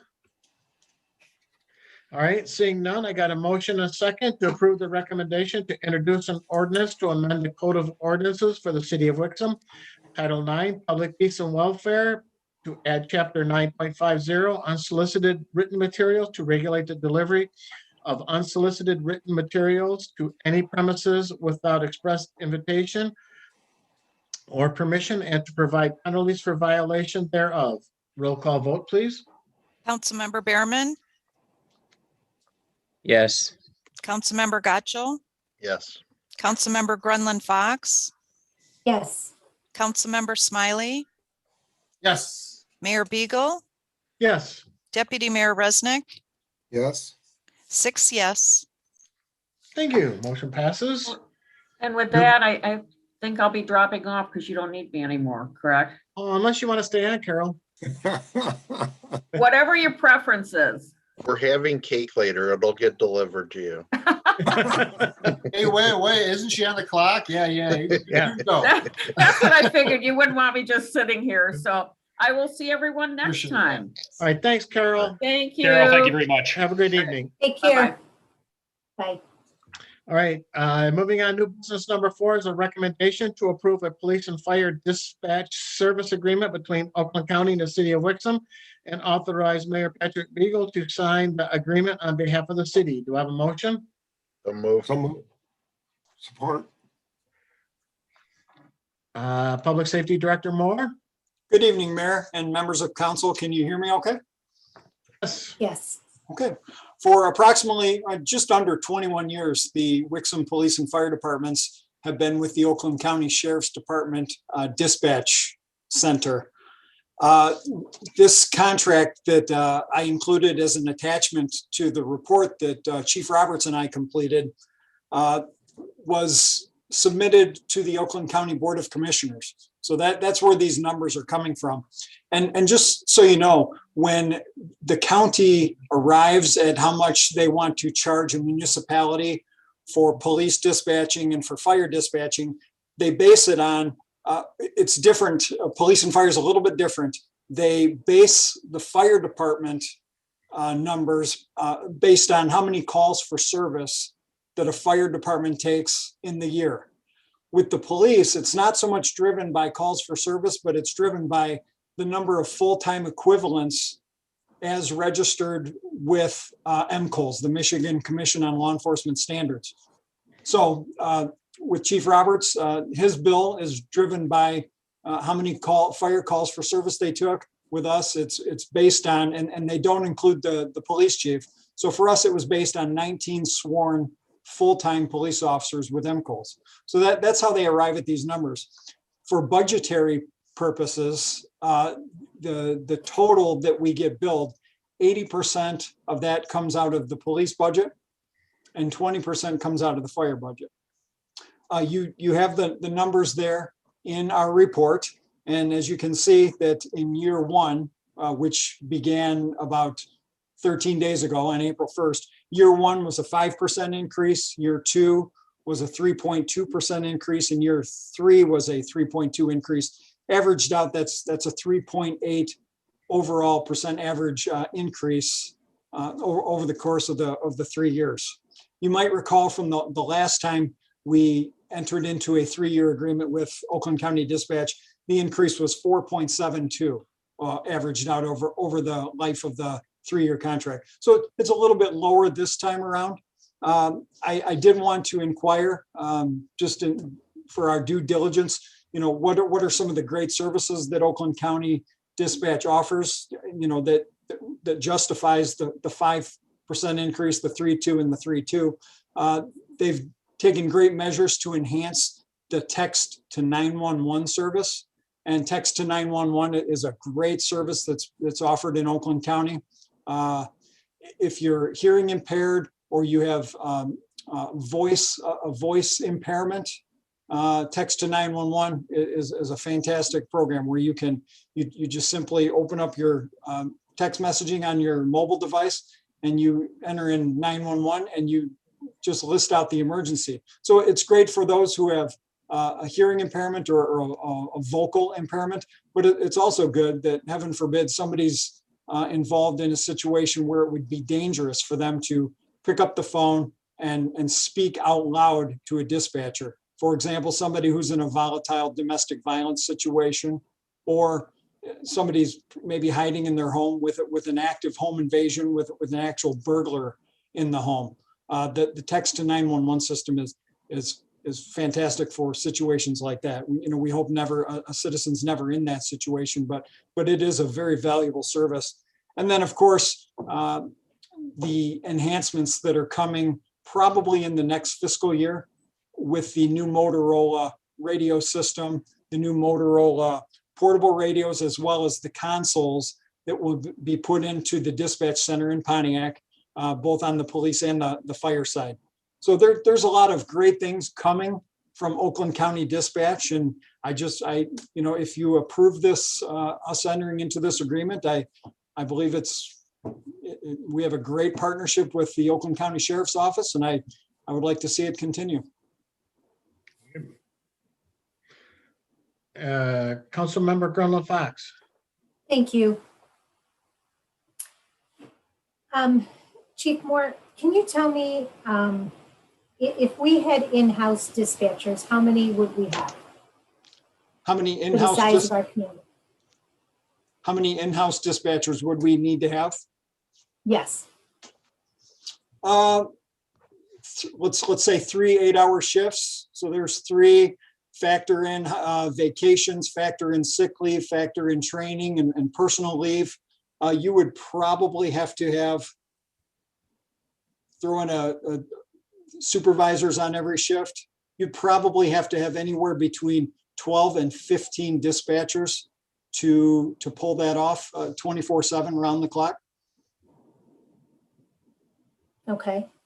And I didn't see it, and I might have missed it in the contract, but do they have dedicated dispatchers for Wixom?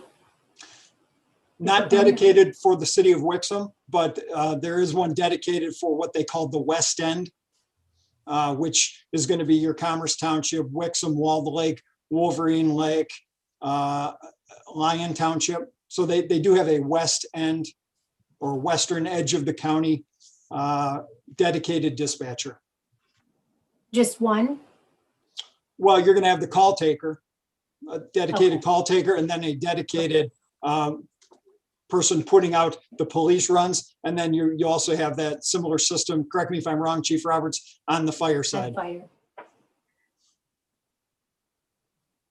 Okay. And then has there ever been an issue with responsiveness as far as when the call comes into dispatch and how long it takes for them to actually dispatch it out to either police or fire? Sure.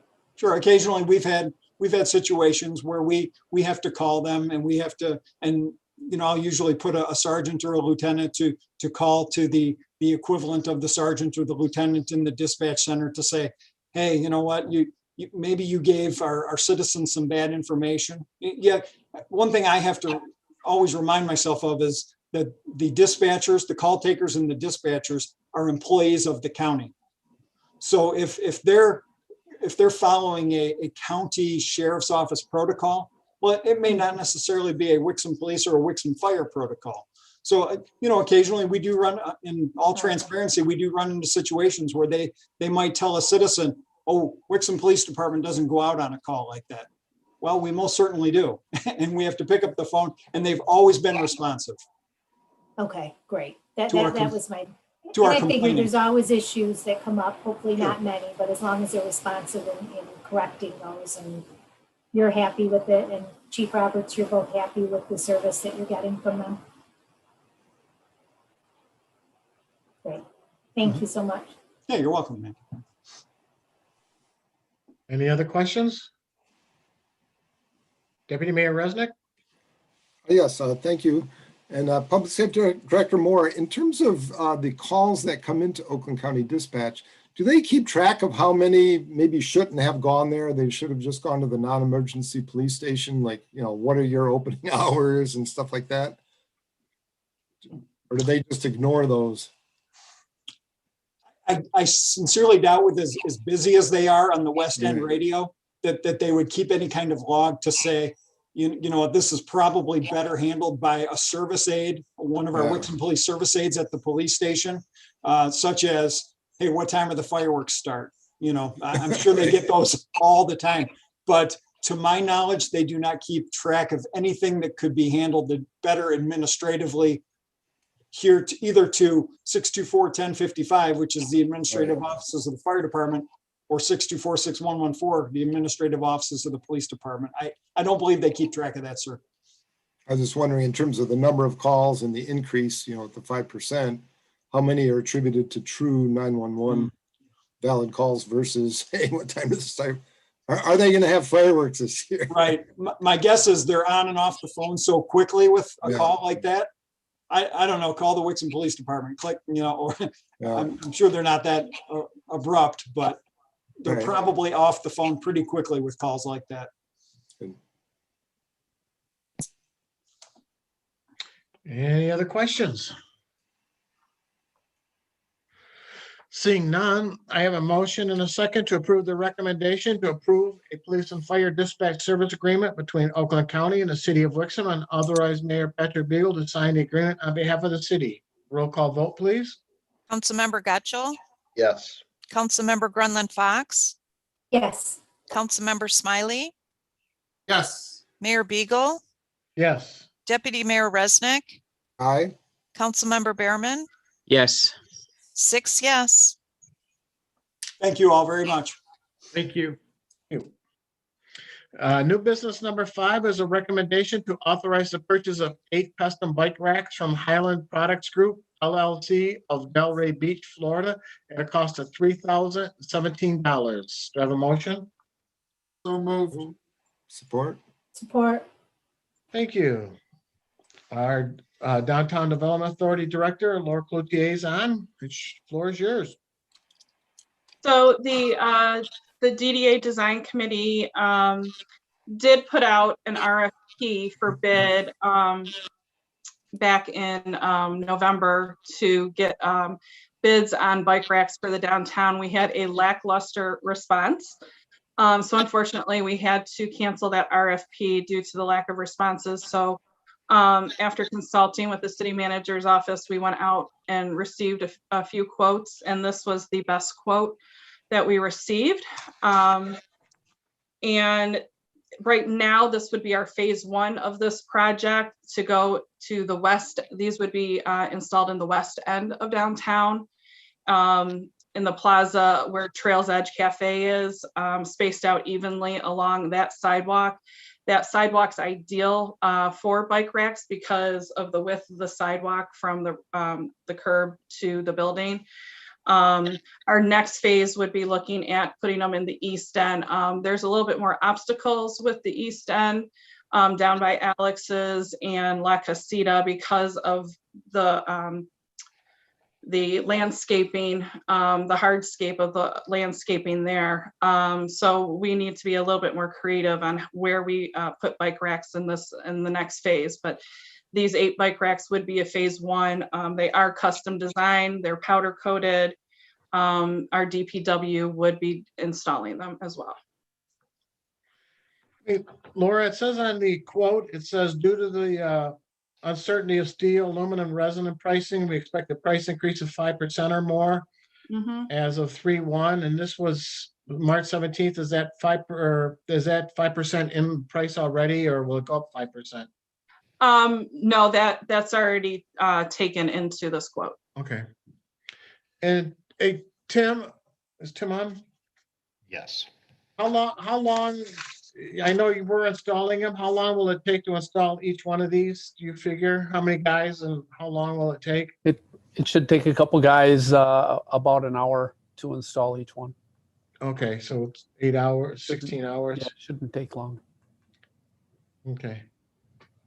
All right, do we have any other questions? Councilmember Gacho. Thank you. So initially looking at these, I just wonder if we might be better served if these were more of like an end cap to a more functional bike rack. My concern is like the design is nice on them, but it's going to be covered up by bikes that get chained to that style. Whereas if we had like an actual bike rack and that was like the end of it, that I think would look nicer. Point noted. These are very common designs for downtowns. The U-shaped bike rack. The thought process is you don't want a cluster of bikes taking up too much room. I understand your concern with the design being covered up by the bikes. Bikes hopefully will be on there a lot, but not all the time. I mean, that's something we can go back to the design committee and look at. Okay, yeah, that would kind of, I guess, I'm not sure if that option was explored. When it comes to like a cluster, I almost don't, you imagine once we get phase 2 done and people, like it's a Saturday or Sunday, people are out and they ride their bike and they stop for beer or to get coffee or what have you. Cluster is almost going to be a little bit more practical for what we're going to have going on, especially if phase 2 goes the route of going right along Pontiac Trail there. So it's just one of those things. I don't mind them, but to me, I think we might be better served by looking at different options. Aside, I mean, it'll be covered up. Plus, I tend to see with these sort of bike racks, people kind of chain them loosely to them, and then you have bikes that are laying on the ground more than anything. So that would be my only concern, is just like aesthetics and keeping up the look of things. The design committee did look at multiple designs, and this is the one that they felt was best suited for the downtown, but I can always bring it back to them.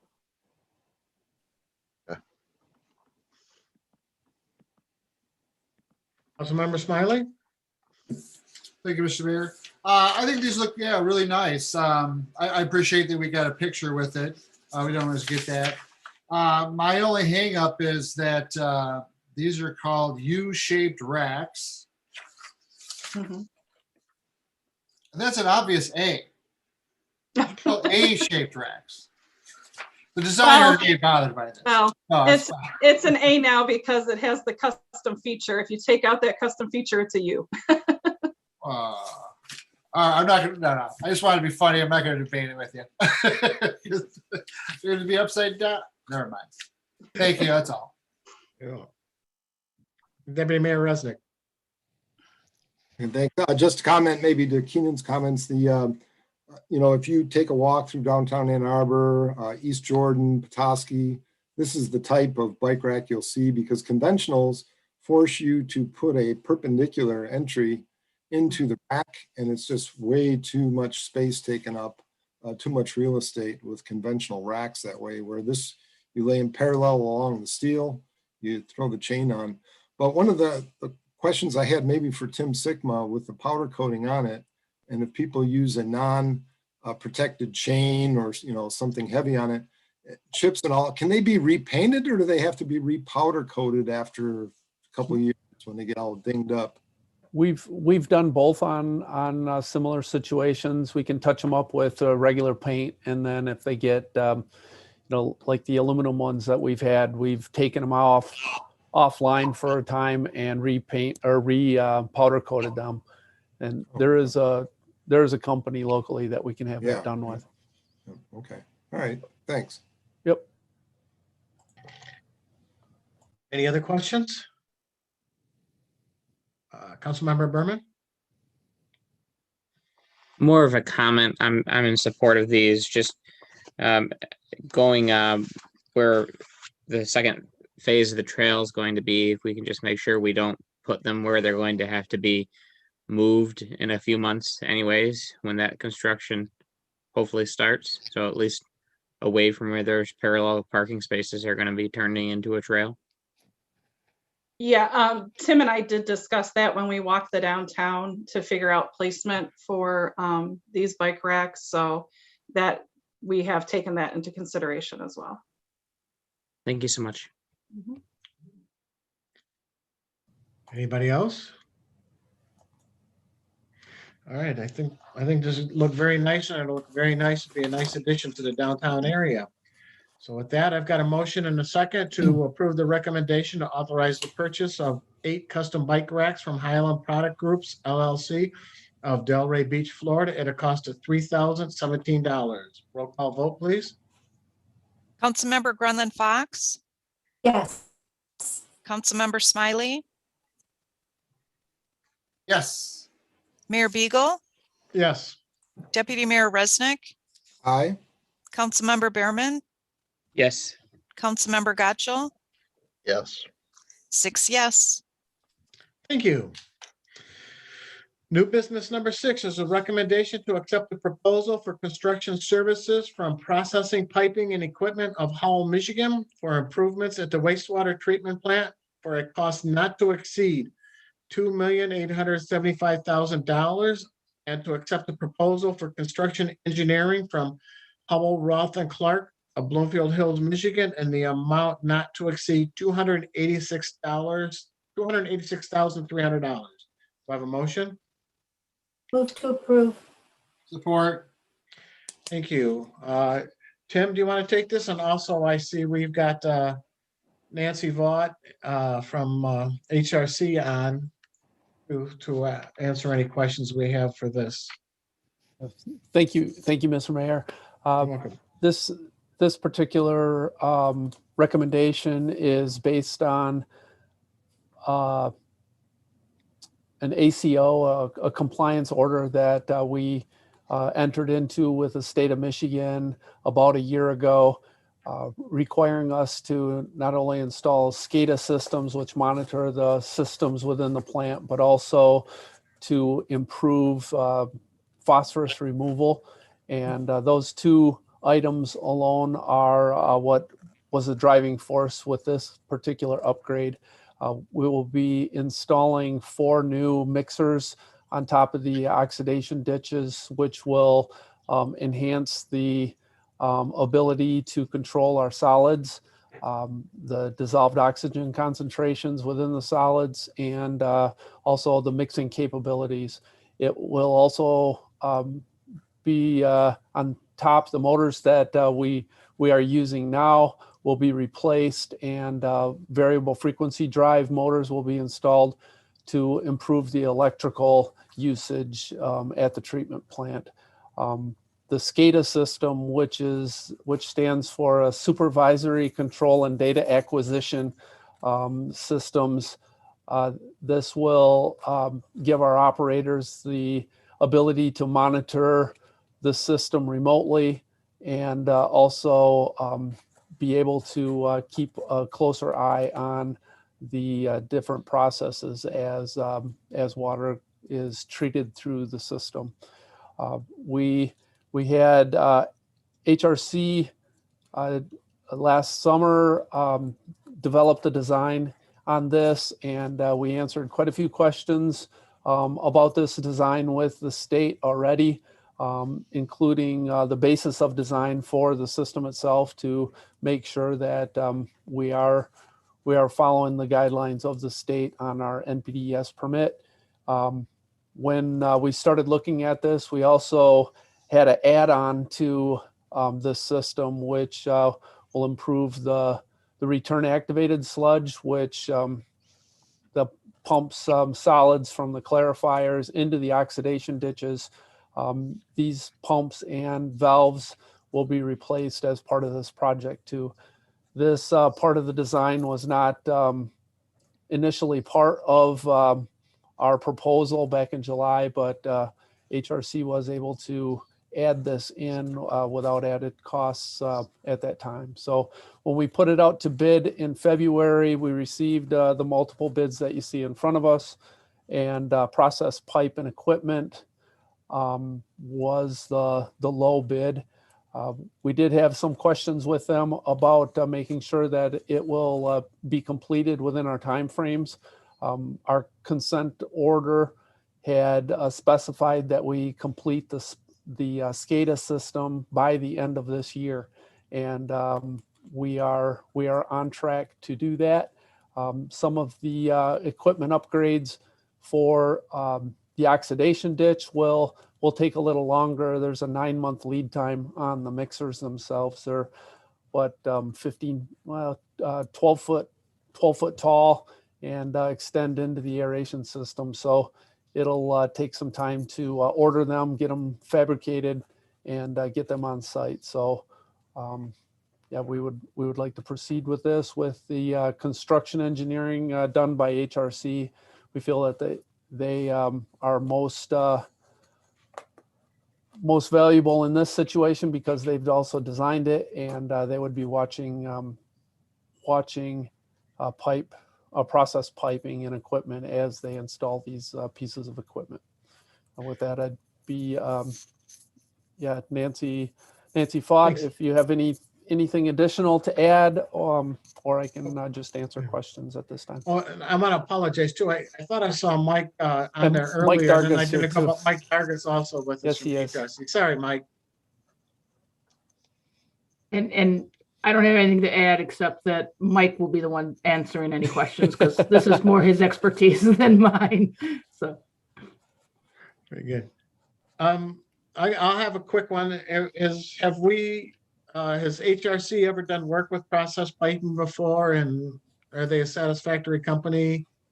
Yes, we've worked with them out in Delhi Township, and they're satisfactory. Yes. Very good. Any other questions from council? Councilmember Berman? More of a statement. I mean, it is where we're at this point. I'm disappointed that we didn't at least bid out the engineering. We've been talking about the engineering for six months plus on getting it bid out. I get it makes sense to not necessarily consider bidding this out with HRC doing the design work. But I mean, sheer fact that, you know, I'm looking at the letter from July when it was estimated to be $1.9 million worth of work, and the proposal tonight is for 2.9 million. I mean, that's a big variance. And even if we added something to that, I don't think that was clear in the packet that was presented to us tonight, because council basically was told in July we were going to be doing a $2 million job, and now we have a $3 million job. And I really think that it's important that we're bidding out all of these things to the best of our ability to make sure we're getting the best value for our residents, for their money. And I don't see why we didn't bid out this $300,000 engineering contract. Another engineering firm could have done or used the design work, and quite frankly, HRC might have won the bid. But we need to be doing what's best for our residents, and just going with the same old MO when we've been talking about, you know, bidding things out is not what I find acceptable. One of the requirements of the ACO was to have this Scada system completed by the end of the year. The bid that was put together along with the design was completed by HRC, and to follow through at this point now, to have another month added on to, or a month and a half to add it on to the this scenario to get a construction engineer on board would not help us on this time frame. I feel it's the best scenario for the situation that's at hand. And, I completely understand that, and I will vote to support this evening. But there's no reason why this couldn't have been bid out when the bid went out for the construction, and then we would have had options this evening. Whereas if we voted this down tonight, it would put us in an issue with that agreement. And frankly, I think HRC is a better engineering firm to do this, given the fact they designed it. But again, I mean, it's buried in here. I mean, in fact, it's nowhere in our report this evening that we increased this by over $1 million. And I don't know why that wasn't spelled out to us. I had to go back and look at the minutes from July of 2020 to realize that that's when it was presented at 1.9, and tonight we're coming in at about 3. And that's a big variance to not even be explained.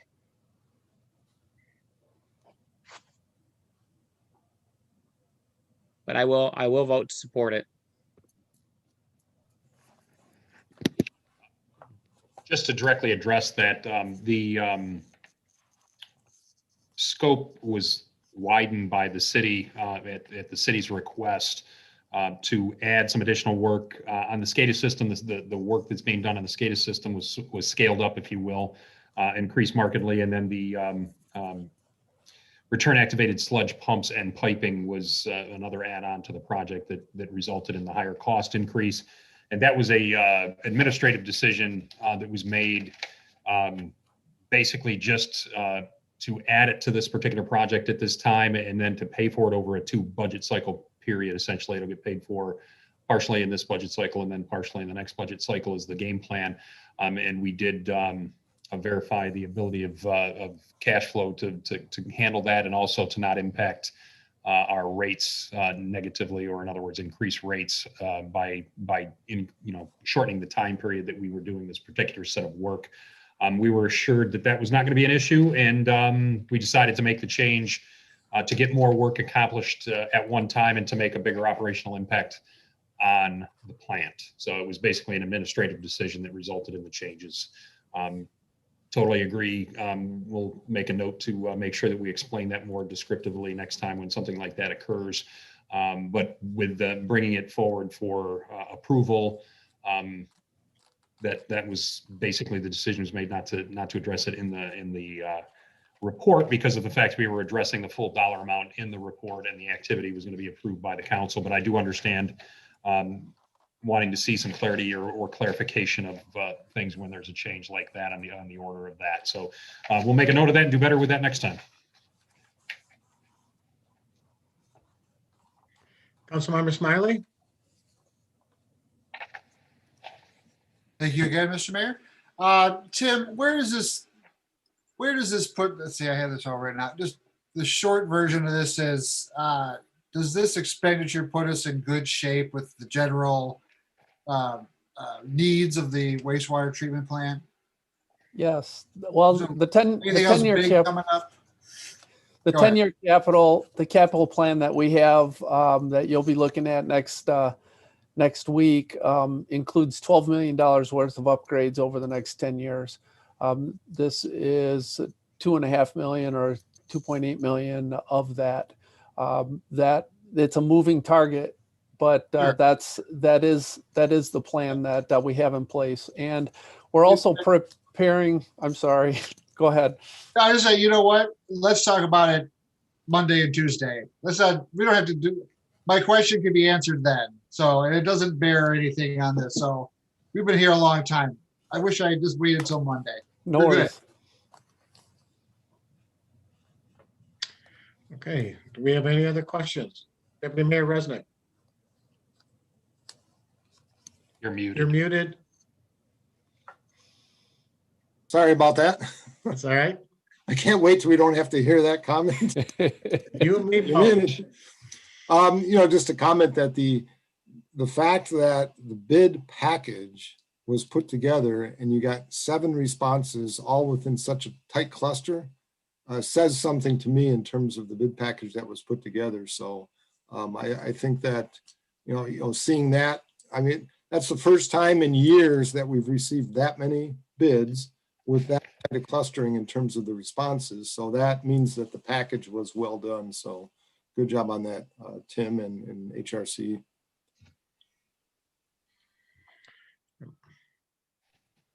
Thank you. Any other questions? All right, seeing none, we've got a motion and a second to approve the recommendation to accept the proposal for construction services from Processing Piping and Equipment of Howell, Michigan for improvements at the wastewater treatment plant for a cost not to exceed $2,875,000. And to accept the proposal for construction engineering from Howell, Roth and Clark of Bloomfield Hills, Michigan, in an amount not to exceed $286,300. Roll call vote, please. Councilmember Smiley, Yes. Mayor Beagle, Yes. Deputy Mayor Resnick, Aye. Councilmember Behrman, Yes. Councilmember Gotchall, Yes. Councilmember Grunland Fox, Yes. 6 yes. Thank you. Thank you. New business number 7 is a recommendation to waive the bid process and award the 2021 Park Roadway Maintenance Project to the sole provider, Highway Maintenance and Construction of Romulus, Michigan, in the amount of $40,292.50. Do I have a motion? Move to approve.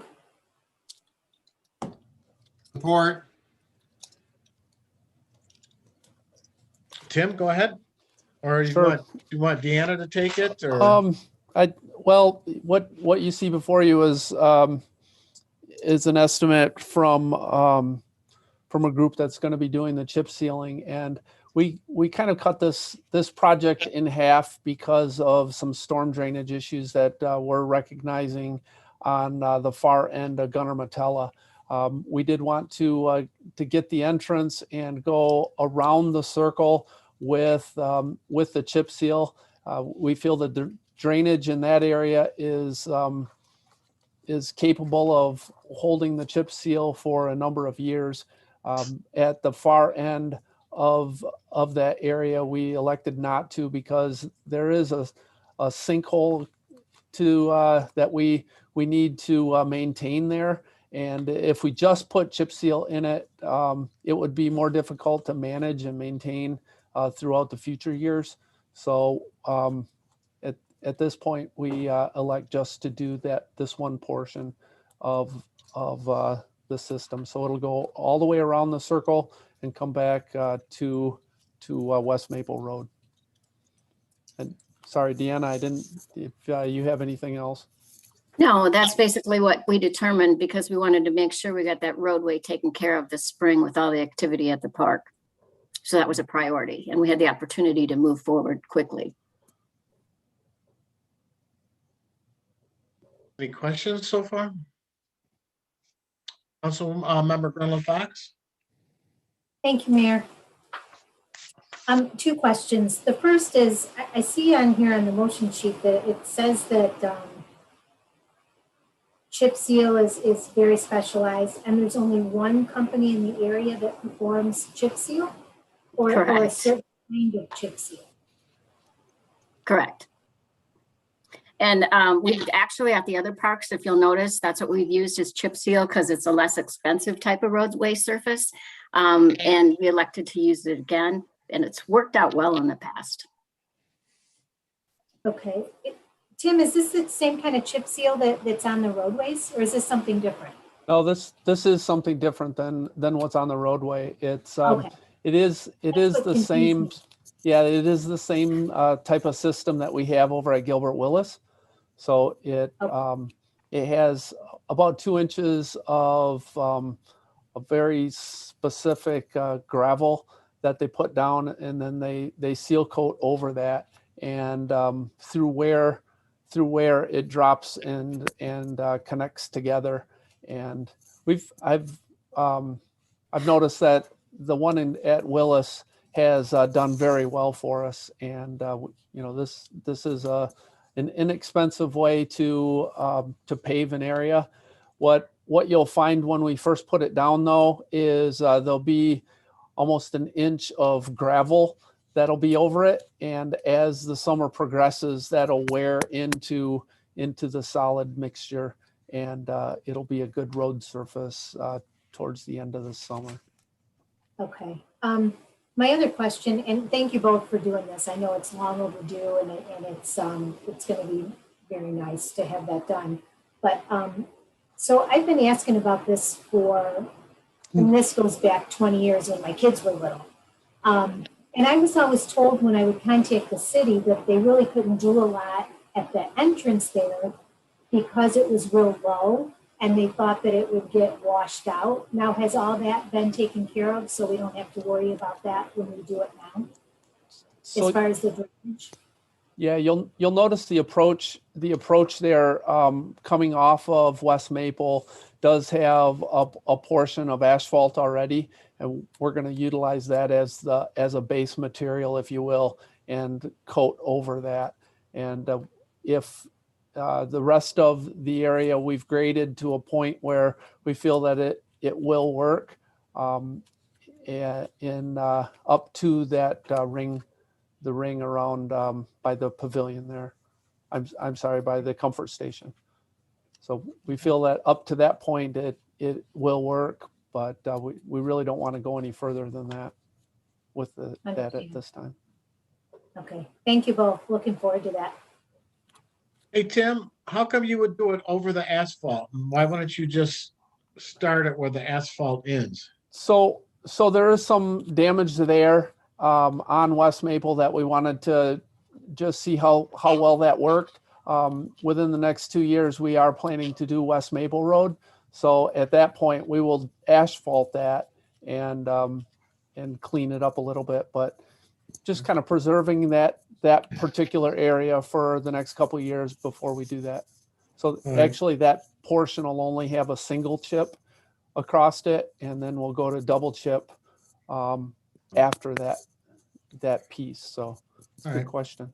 And it looks like they'll start pretty much immediately because it says complete 45 days by the time. So that's why we felt that, you know, we wanted to strike while the iron's hot on this one. Very good. Any other questions? All right, seeing none, I've got a motion and a second to approve the recommendation to waive the bid process and award the 2021 Park Roadway Maintenance Project to the sole provider, Highway Maintenance and Construction of Romulus, Michigan, in the amount of $40,292.50. Roll call vote, please.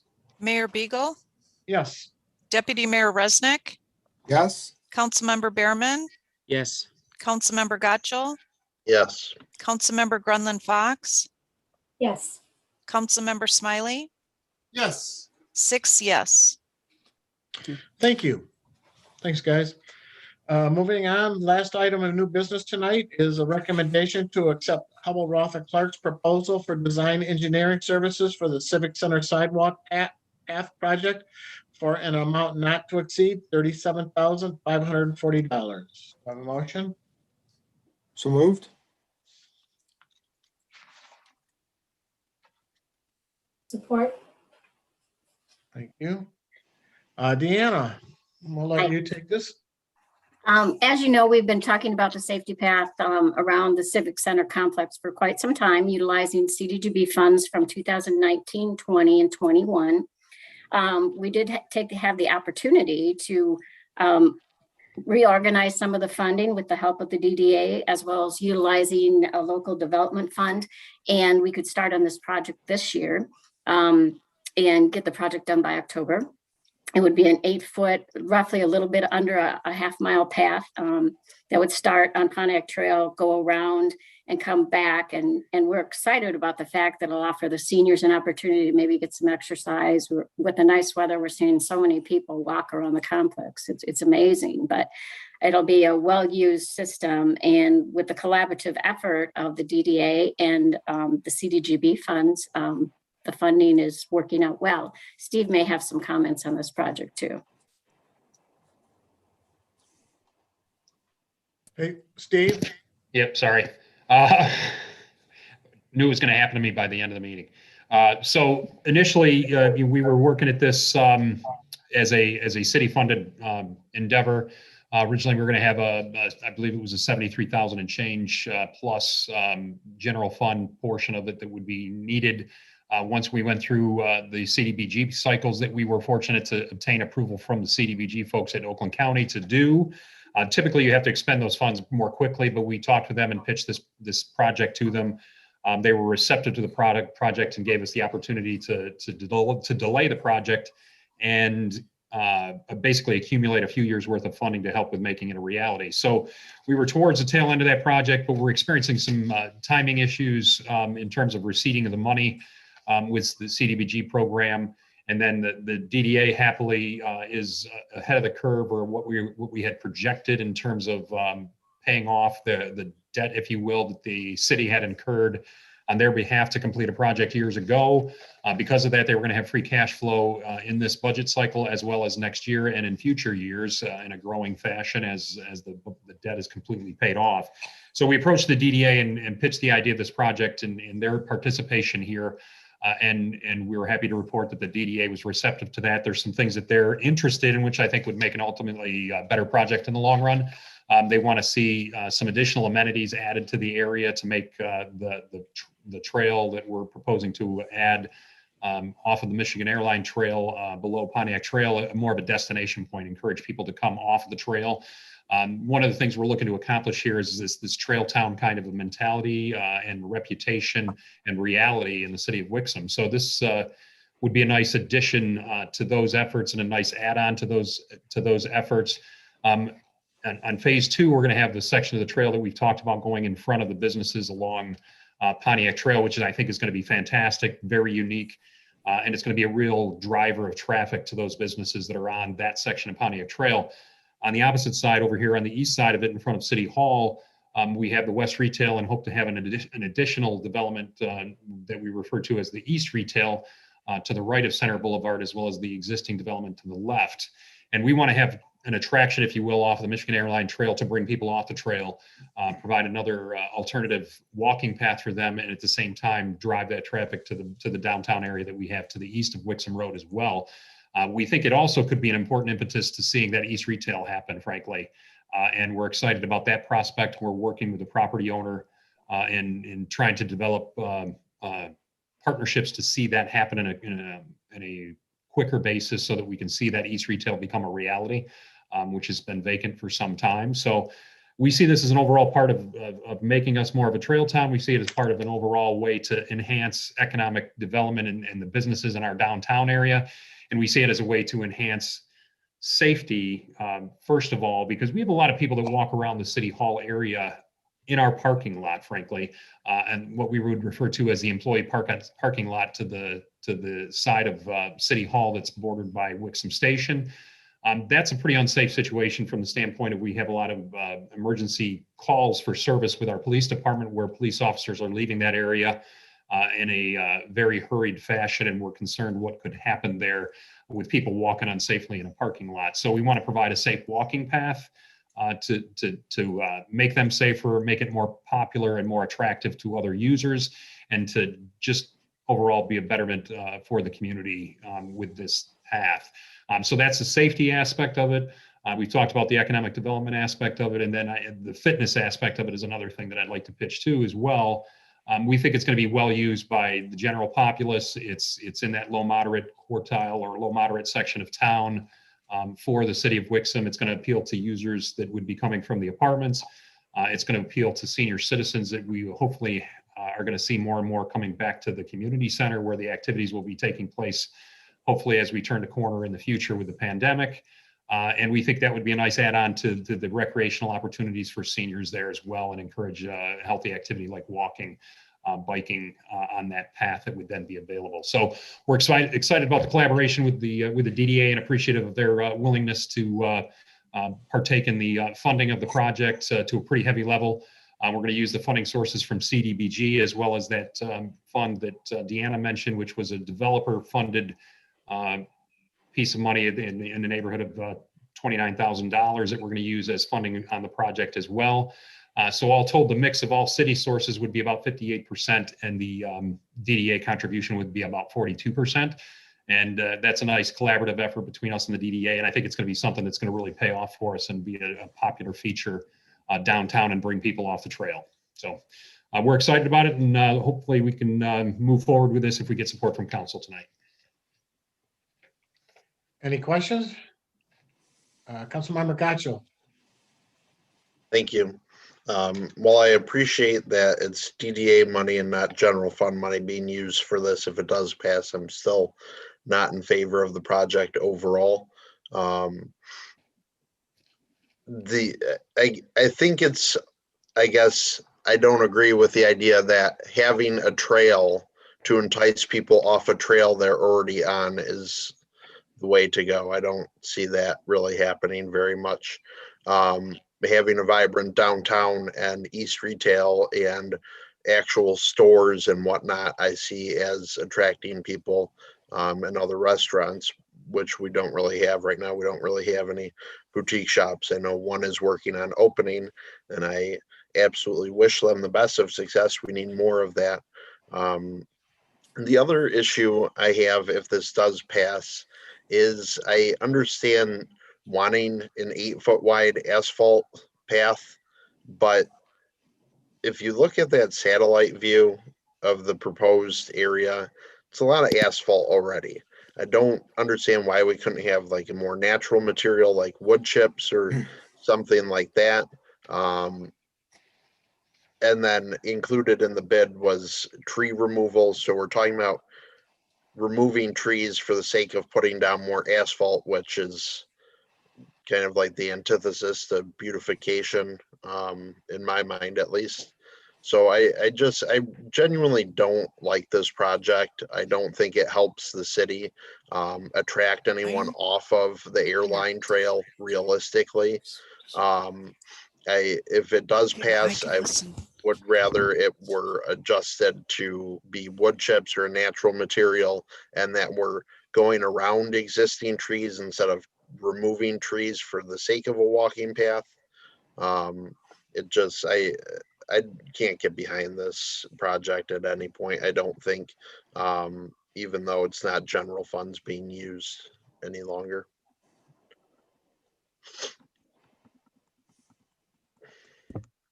I got a computer problem, so I'm now on Kathy Buck's computer. So if it says C Buck, but it's me. Councilmember Berman.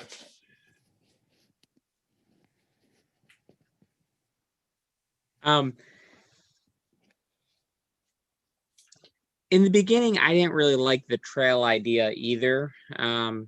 And I think I'm fine with the trail now after I spoke with several people and heard several different opinions on it. I think City Manager Brown did a decent job at expressing all the opinions on it. I didn't really care for the layout of it just being a U, or kind of the shape of those bike racks we just approved. I'd prefer if it was a little bit more a winding trail. But I will be voting no this evening for the sheer point that this is something that, again, that should have gone out to bid. There was absolutely no reason why this couldn't have gone out, as we've talked about numerous times at bidding out engineering. And I'd like to get some competitive bids on this, make sure that this is a good price to pay. And if this is a good price to pay, then let's move forward. But I will not be voting no tonight on this proposal that was not sent out to bid. Or I will not be voting yes. Thank you. Councilmember Grenlund Fox. Thank you. So I was not a fan of the project to begin with either. I'm very happy and I thank all staff that was involved in the partnership between the DDA and the city. I think that's great. Just a couple questions. So about Keenan's question, as far as the wood chips in a natural path, my only concern, and I don't even know if this is a valid concern, but if you're going to have seniors walking on the path and it's wood chips, my concern would be that they're not going to be able to be on a steady footing. Very good point. And then as far as, and I do like the idea of going around the trees, I'm just, instead of taking trees out, I'm wondering, does it cost more to do that, to have the winding around the trees? That's one question. And then my second question would be, is there a reason why we didn't go out to bid on this? Yeah, I'm gonna ask Mike Darga to talk about the tree aspect of things with their involvement for the last few years in drawing up this project. So Mike, if you can address the tree issue. Sure. The main issue with the trees is over behind the police department. By the dumpster, we have some steep slopes and some utility poles. And that's just an allowance right now, kind of our best guess. We could put this in or design it and not have to remove any trees, or we could have to remove a couple of them. So that is more of an allowance at this point. And as far as winding the path, that is not a problem. Would that add to the cost? No. As long as the footage is the same. We start doing circles and adding footage, then it would. But if we're meandering this basic route, then I would say no, it would not add cost. Okay, I do like that idea. And then as far as the question Councilmember Behrman asked, is there a reason why we didn't go out to bid or? Yeah, well, actually, go ahead, Steve. Go ahead, Deanna, you go. Well, actually, this project, if you remember, was started back with HRC back in 2019. So this isn't a new project. So this has been on their books for specifications for 2 years. So anyone else would be going back and redoing what they've already done before. So you would be paying double. I mean, it's a project that's been in progress for quite some time, which we did have to have involved in order for the CDGB funding. And it had to be ADA compliant. Did we go out to bid back in 19? No, we did not. When it was started? No. We did have to confirm with CDGB that at that time, which we did and had a contract with HRC with the city. So we had to confirm that. Okay.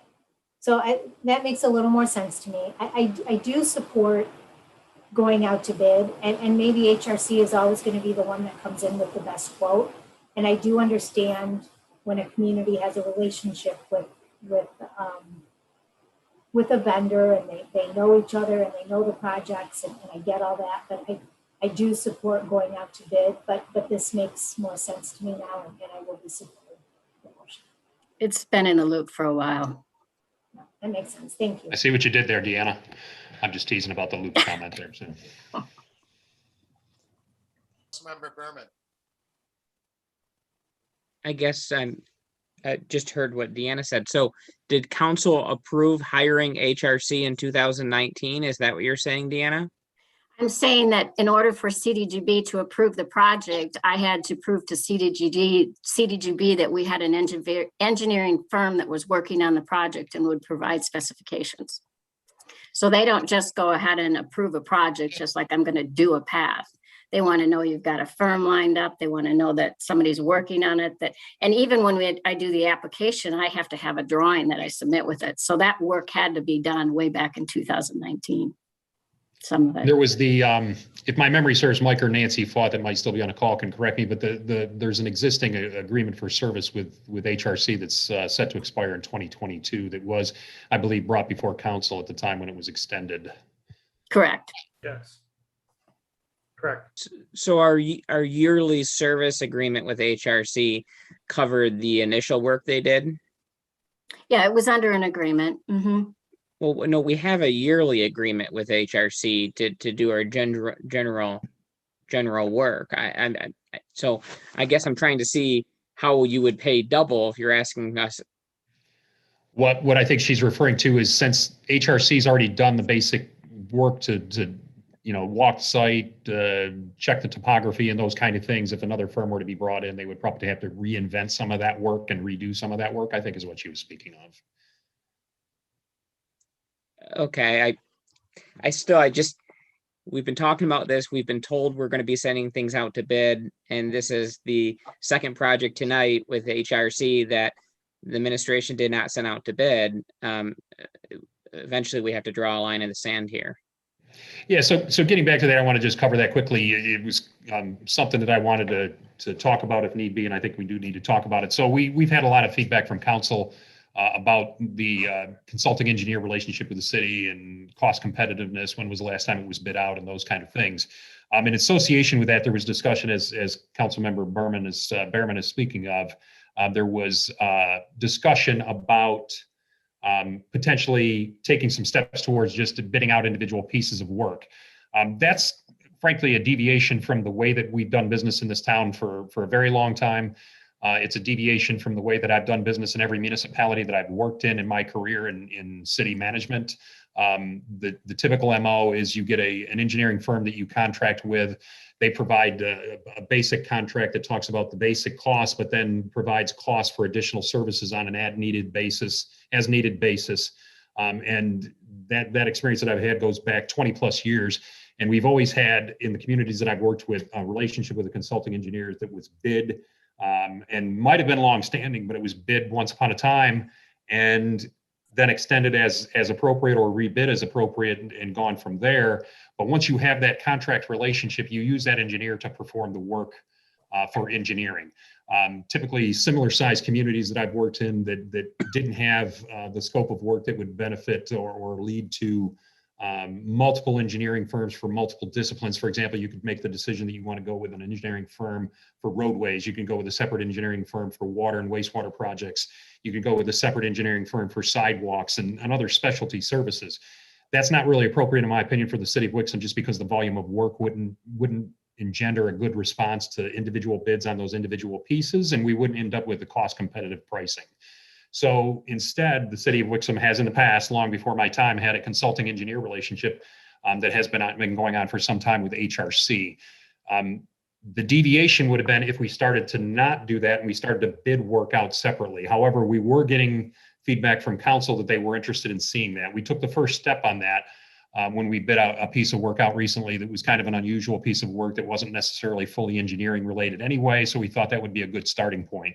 And we did do that in that first case. The bid results were lackluster, as was mentioned earlier. I think when Laura Cloutier was talking about the DDA, we had a similar experience where we didn't have a lot of bidders. So in the interim, we've been trying to look at what we're going to do there. The other thing that I would make mention of, there was always a qualifier from the city administration standpoint of things that we weren't going to sit there and bid every piece of work out on a blind basis. It was going to be looking for opportunities where something made sense. hypothetically an individual roadway project and an HOA maintenance kind of situation where it was a standalone project would be a good first example of that. In this case, we were kind of down the path, if you will, with HRC on this, with some work that was already created. So this wouldn't have been a good fit for that kind of a move, in my opinion, anyway. But beyond that, the city has made the decision that, given the concerns that's coming from council about this, and the fact that it has been a long time since we fully bid out the service, that we're going to do an RFP or an RFQ, request for proposals or qualifications, to look at our consulting engineer relationship completely. And that means the entire relationship, go out for bid, get a new competitive bid process done. If HRC wins a bid, so be it. If somebody else wins a bid, so be it. That's where we're going. And because that's where we're going, I'm moving away from going into individual bid situations on individual pieces of work. Because Brown, we're getting that Mr. Brown, with overall- all due respect, No. you're repeating the same conversation we've had on the phone. And I'm repeating it here because you're asking why it hasn't been. but the thing is I'm not sure. I don't know if we need to go out to bid on the entire engineering contract yet. What council was asking for was just 2 or 3 jobs to see if we're getting a good bang for our buck. And if we're getting a good bang for our buck, and HRC is always the best engineering firm, then we should continue the relationship we have with them. And all we got so far was a sidewalk acquisition, which we got only 2 applicants, and HRC won it. So in my eyes, this sidewalk thing, for example, would have been a perfect thing. If it goes out, we get 3 people that come in, submit, HRC is the lowest, then maybe we're starting to feel like we have a good relationship. We should continue that relationship with HRC. That's all we were, at least for my comments in the past. I'm just looking for assurances that the contract we have is the contract we want with the right firm. And I appreciate that you could go a different avenue and just find a completely different firm. But if you're never bidding out a job in comparison, how do you know that the pricing is right? So I understand your perspective on that as you discussed it this evening. My perspective on it was there's no better way to address whether we have a competitive pricing relationship than to bid the entire project, the entire relationship. So my impression was I was giving you more than you were asking for by doing that. You're articulating that you don't like that and you would have preferred a different approach, but that was my thought process. We're doing a complete rebid. That way we know that the entire relationship's been bid out. And it has been a period of time since we've gone out for bid on the relationship. So in my estimation, it's something that in a public administration standpoint, you need to address that occasionally and actually go out for bid for the full relationship as opposed to just continuing the same MO that you've had for a period of time. And that was my thought process as to why we're going to go out for the full bid on the full consulting engineer relationship. I didn't see it as less of a move. I saw it as the most complete move that's going to ensure us that we have the best relationship in a global standpoint, or from a global standpoint, the whole engineering services will have been looked at. The prices will have been provided in a competitive fashion in a recent basis, and we can move forward with the knowledge that we've bid it out, and whoever we do business with is going to have won that competitive solicitation, and we'll have a good relationship and know that we're getting good market-based competitive rates. So that's my thought. So thank you for the additional information. I appreciate it. Sure.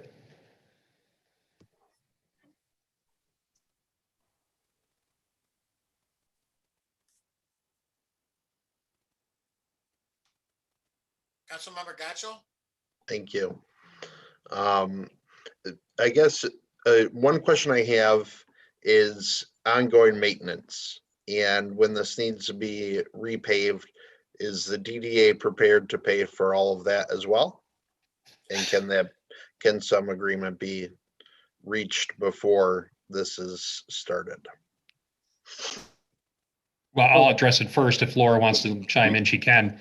But my take on that is we do a good job on this, and we're talking about a 15 to 20 year surface life, more than likely. So it's hard to forecast what's going to be the reality in 15 or 20 years. I think that the DDA in a short period of time is going to have the financial wherewithal to do a lot of things. They're going to have substantial funding sources available to them.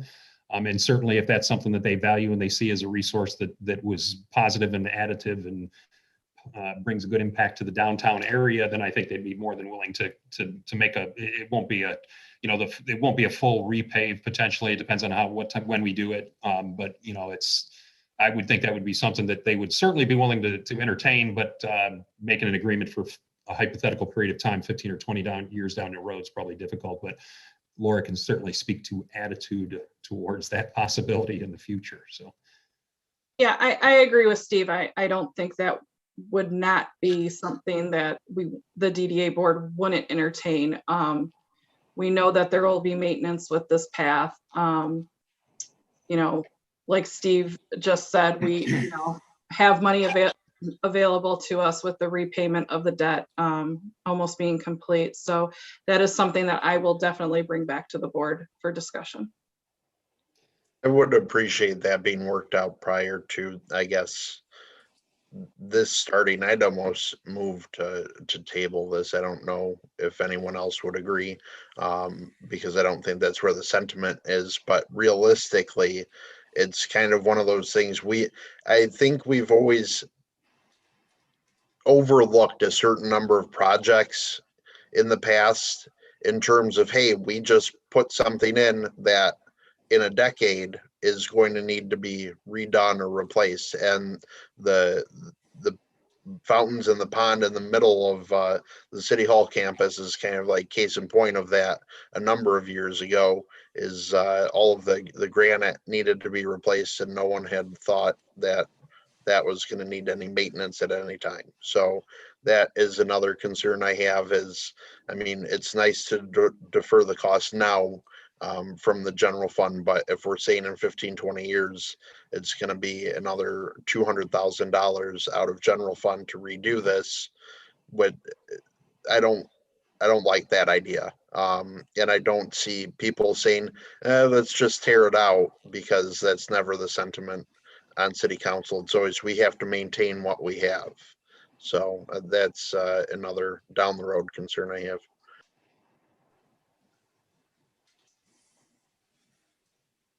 Councilmember Smiley.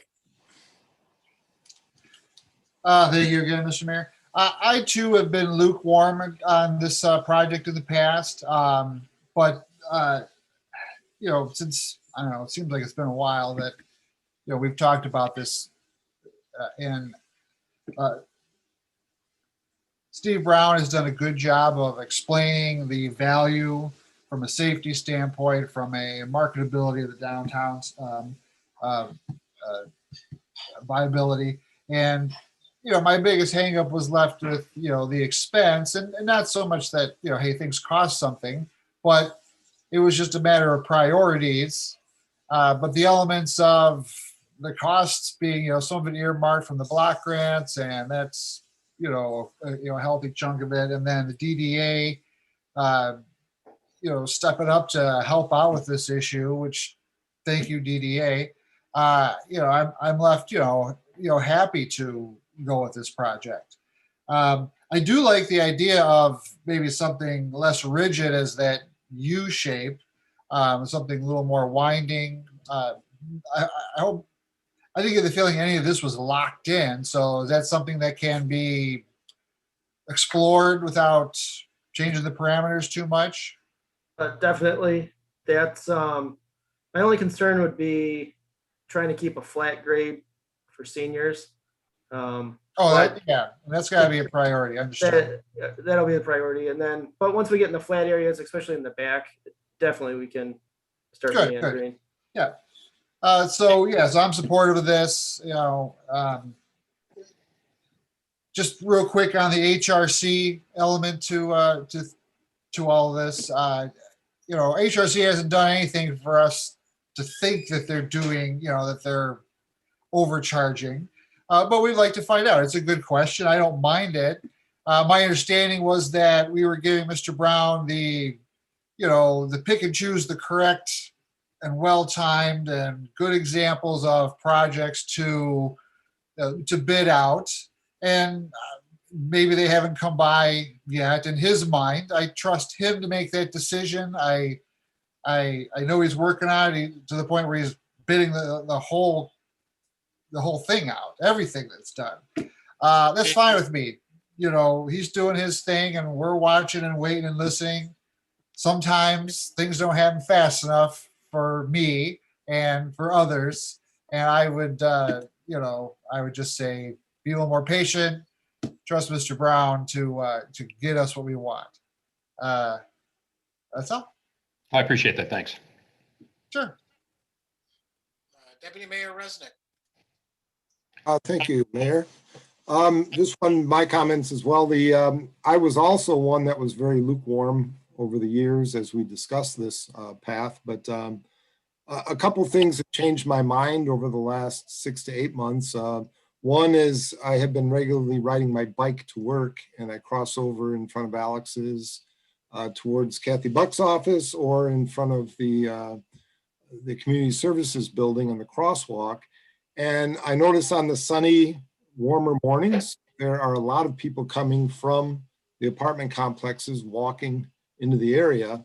And I do see people walking around the fountain, walking around the parking lots, even in the morning hours, and especially as I come home from the office. So my earlier questions about will it get used, I think are erased a little bit. And as the seniors come back into a community center environment, I think they will use it.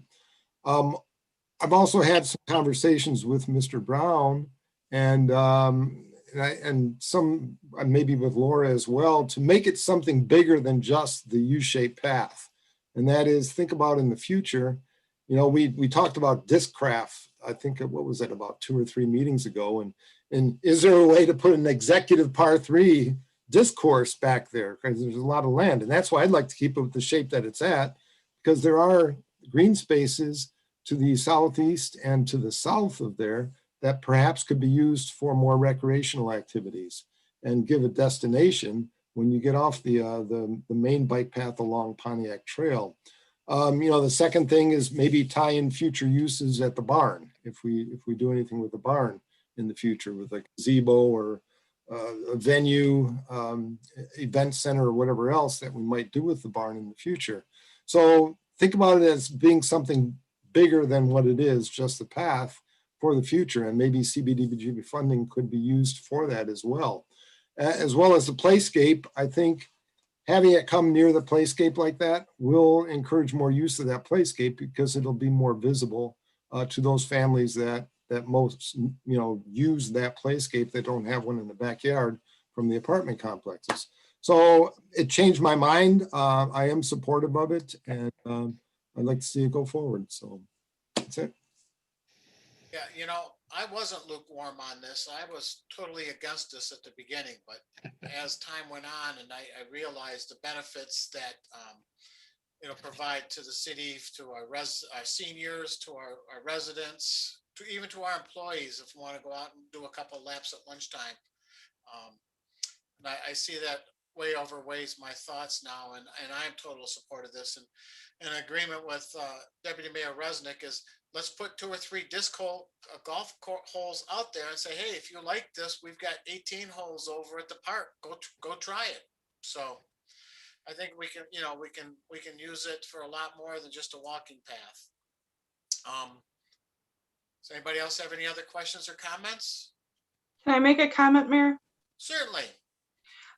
It's funny that you brought up the disc golf, because that was a discussion that we met this morning with Deanna and about. So, you know, when Deputy Mayor Resnick said, you know, think about a bigger picture, a destination, that is on the docket for the DDA to make this a destination. We don't have anything set in stone, but, you know, all things are on the table for that area, and to expand this path as a destination, whether it is expanding the playscape or putting in a splash pad or a disc golf or whatever the design committee comes up with and the DDA approves to bring before you. We are looking at the bigger picture. Thank you. Good. Any other comments? Seeing none, I got a motion and a second to approve the recommendation to accept Walter Clark's proposal for design engineering services for the Civic Center sidewalk project path for an amount not to exceed $37,540. Roll call vote, please. Deputy Mayor Resnick, Aye. Councilmember Behrman, No. Councilmember Gotchall, No. Councilmember Grunland Fox, Yes. Councilmember Smiley,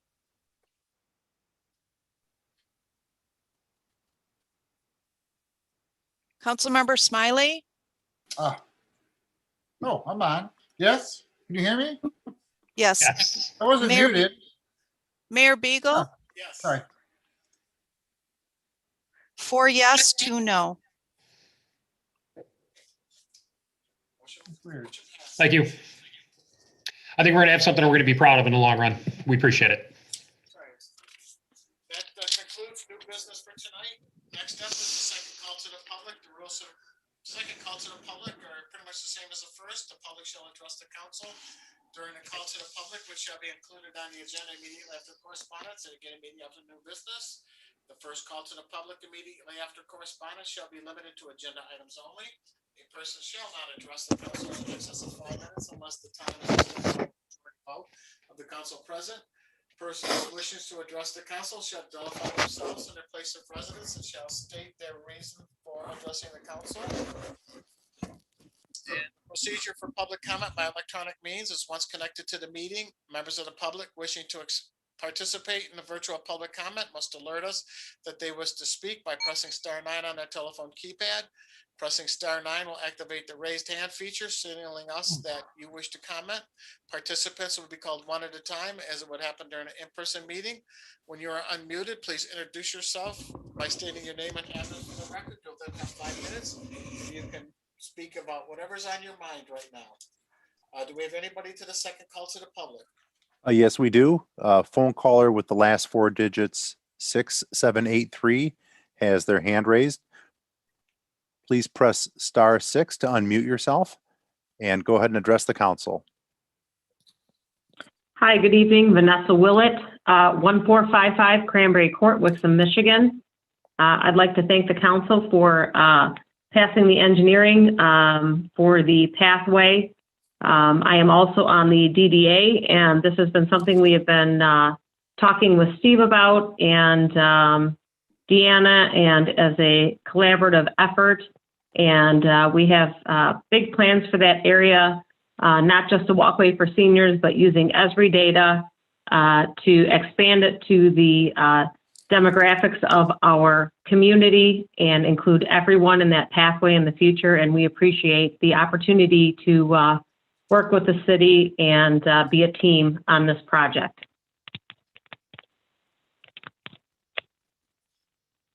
Thank you. Do we have any other call to the public? No one has their hand raised yet. We'll give it just a moment. Another reminder, press *9 on your telephone to raise your hand. Press *9 to raise your hand. Call-in user 1 has raised their hand. Press *6 on your telephone to unmute yourself and address the council. Go ahead. Yeah, hi, this is Russ Meredith, 378 Fletcher here in Wixom. I too wanted to second Vanessa's appreciation to the council for approving the path and for approving the bike racks earlier. So thank you on both. I think they're both going to be an excellent facilities for the city's citizens. Thank you again.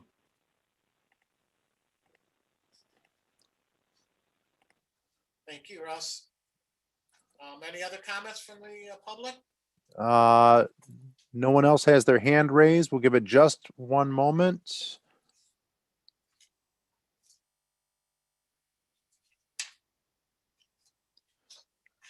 No one else has raised their hand. All right, I'll close the second call to the public and move on to city manager comments. City Manager Brown. Thank you, Mayor Beagle. I appreciate it. So we've got some news. It's timely given what we talked about here.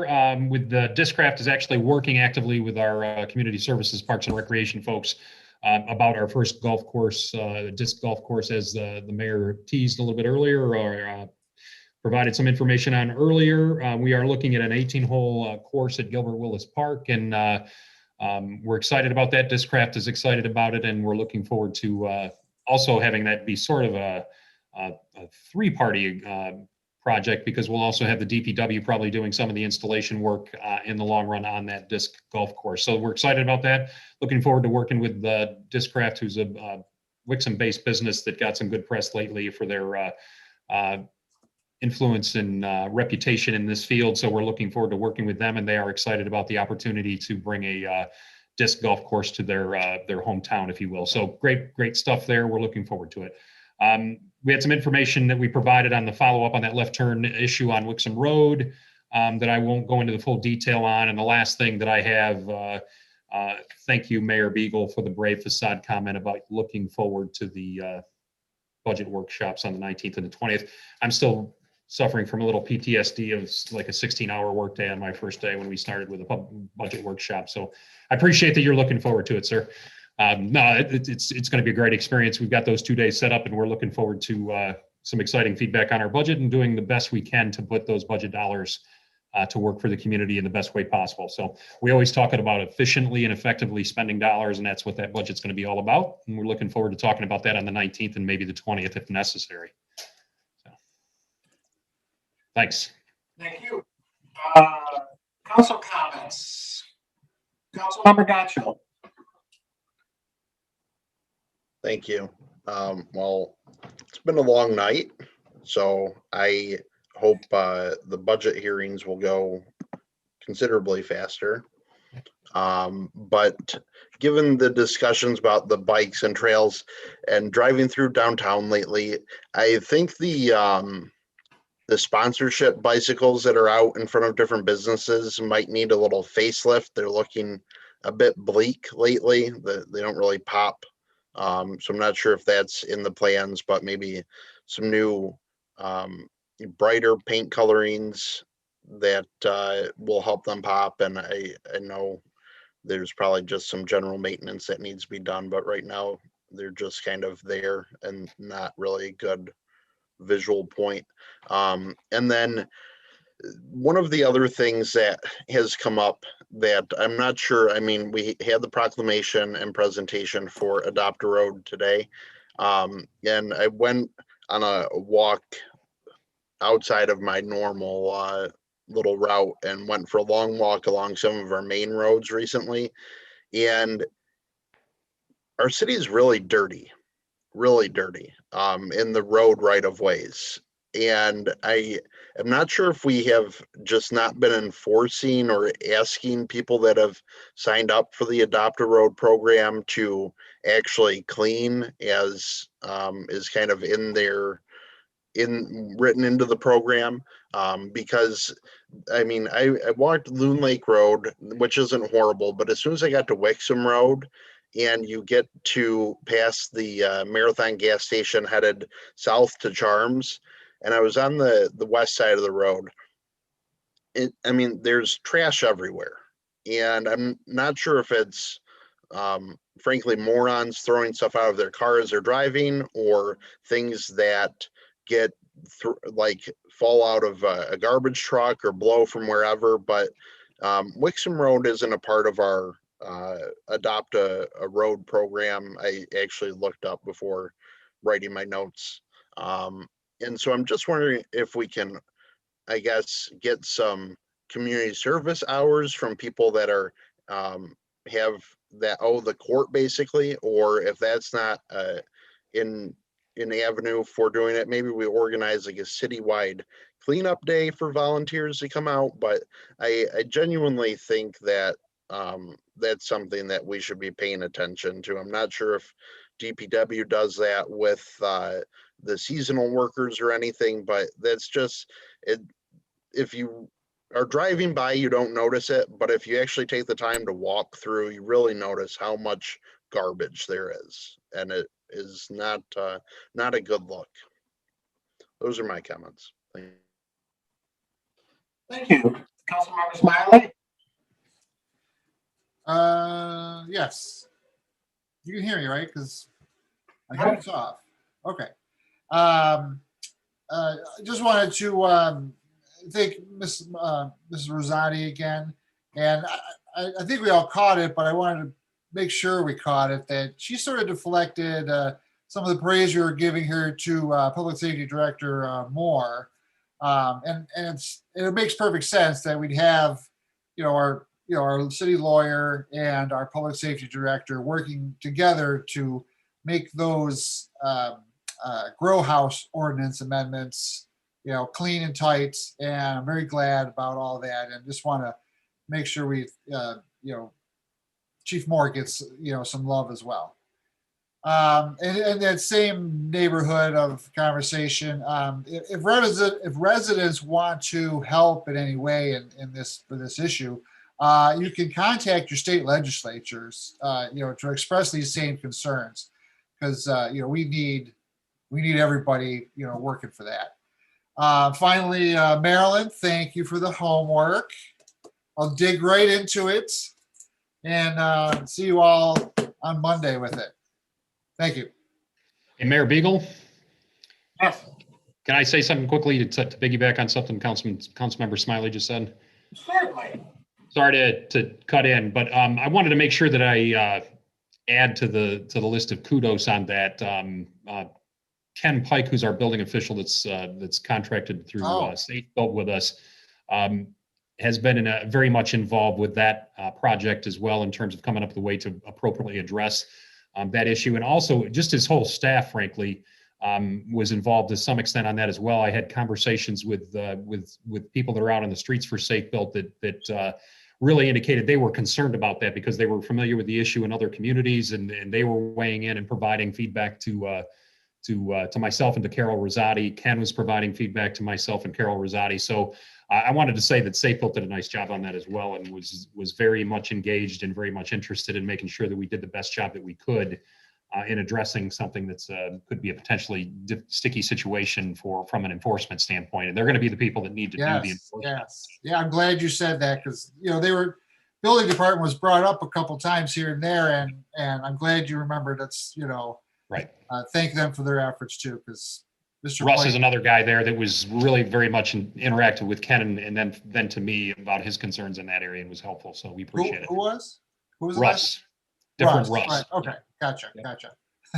Thanks again. Thank you. Councilmember Grumman Fox.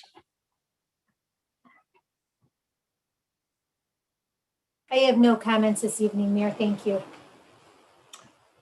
Councilmember Berman. Well, this was a great meeting to prepare for our meetings next week. Nice and efficiently run, but we did cover a lot. We got a lot accomplished tonight. A lot of these ordinance things needed to happen, and it's nice to see that we can get that taken care of. My only question and maybe request for the next meeting is, now that we've approved the minutes for the Planning Commission, the Creekside development that was recommended denied by Planning Commission, can we have our bite at that apple at our next meeting and give Creekside the opportunity to clean this, either withdraw their application or let us take up the denial? If I can answer that quickly, right after the Planning Commission meeting, we basically contacted the developer and said, so we're looking to get you scheduled for the meeting of the such and such date, which was a while back, and that's why I have to say such and such. And their reaction was, well, we're not ready to go, and we'll tell you when we're ready to go. And we have not heard back from them since that period of time. I can do a follow-up to see if they are ready to go. But ultimately, they're the ones requesting the action, so we probably need to have them ask us to do something about that, as opposed to just bringing it up on our own, but I can check into it. But we will make a contact with them and talk to them about the fact that it's been a while. Are you going to proceed? So. Yep, appreciate that. Thank you. Sure. Deputy Mayor Resnick. Thank you, Mayor. A couple things here. One, thank you, Romps Group, for adopting the road in that West Tech Park.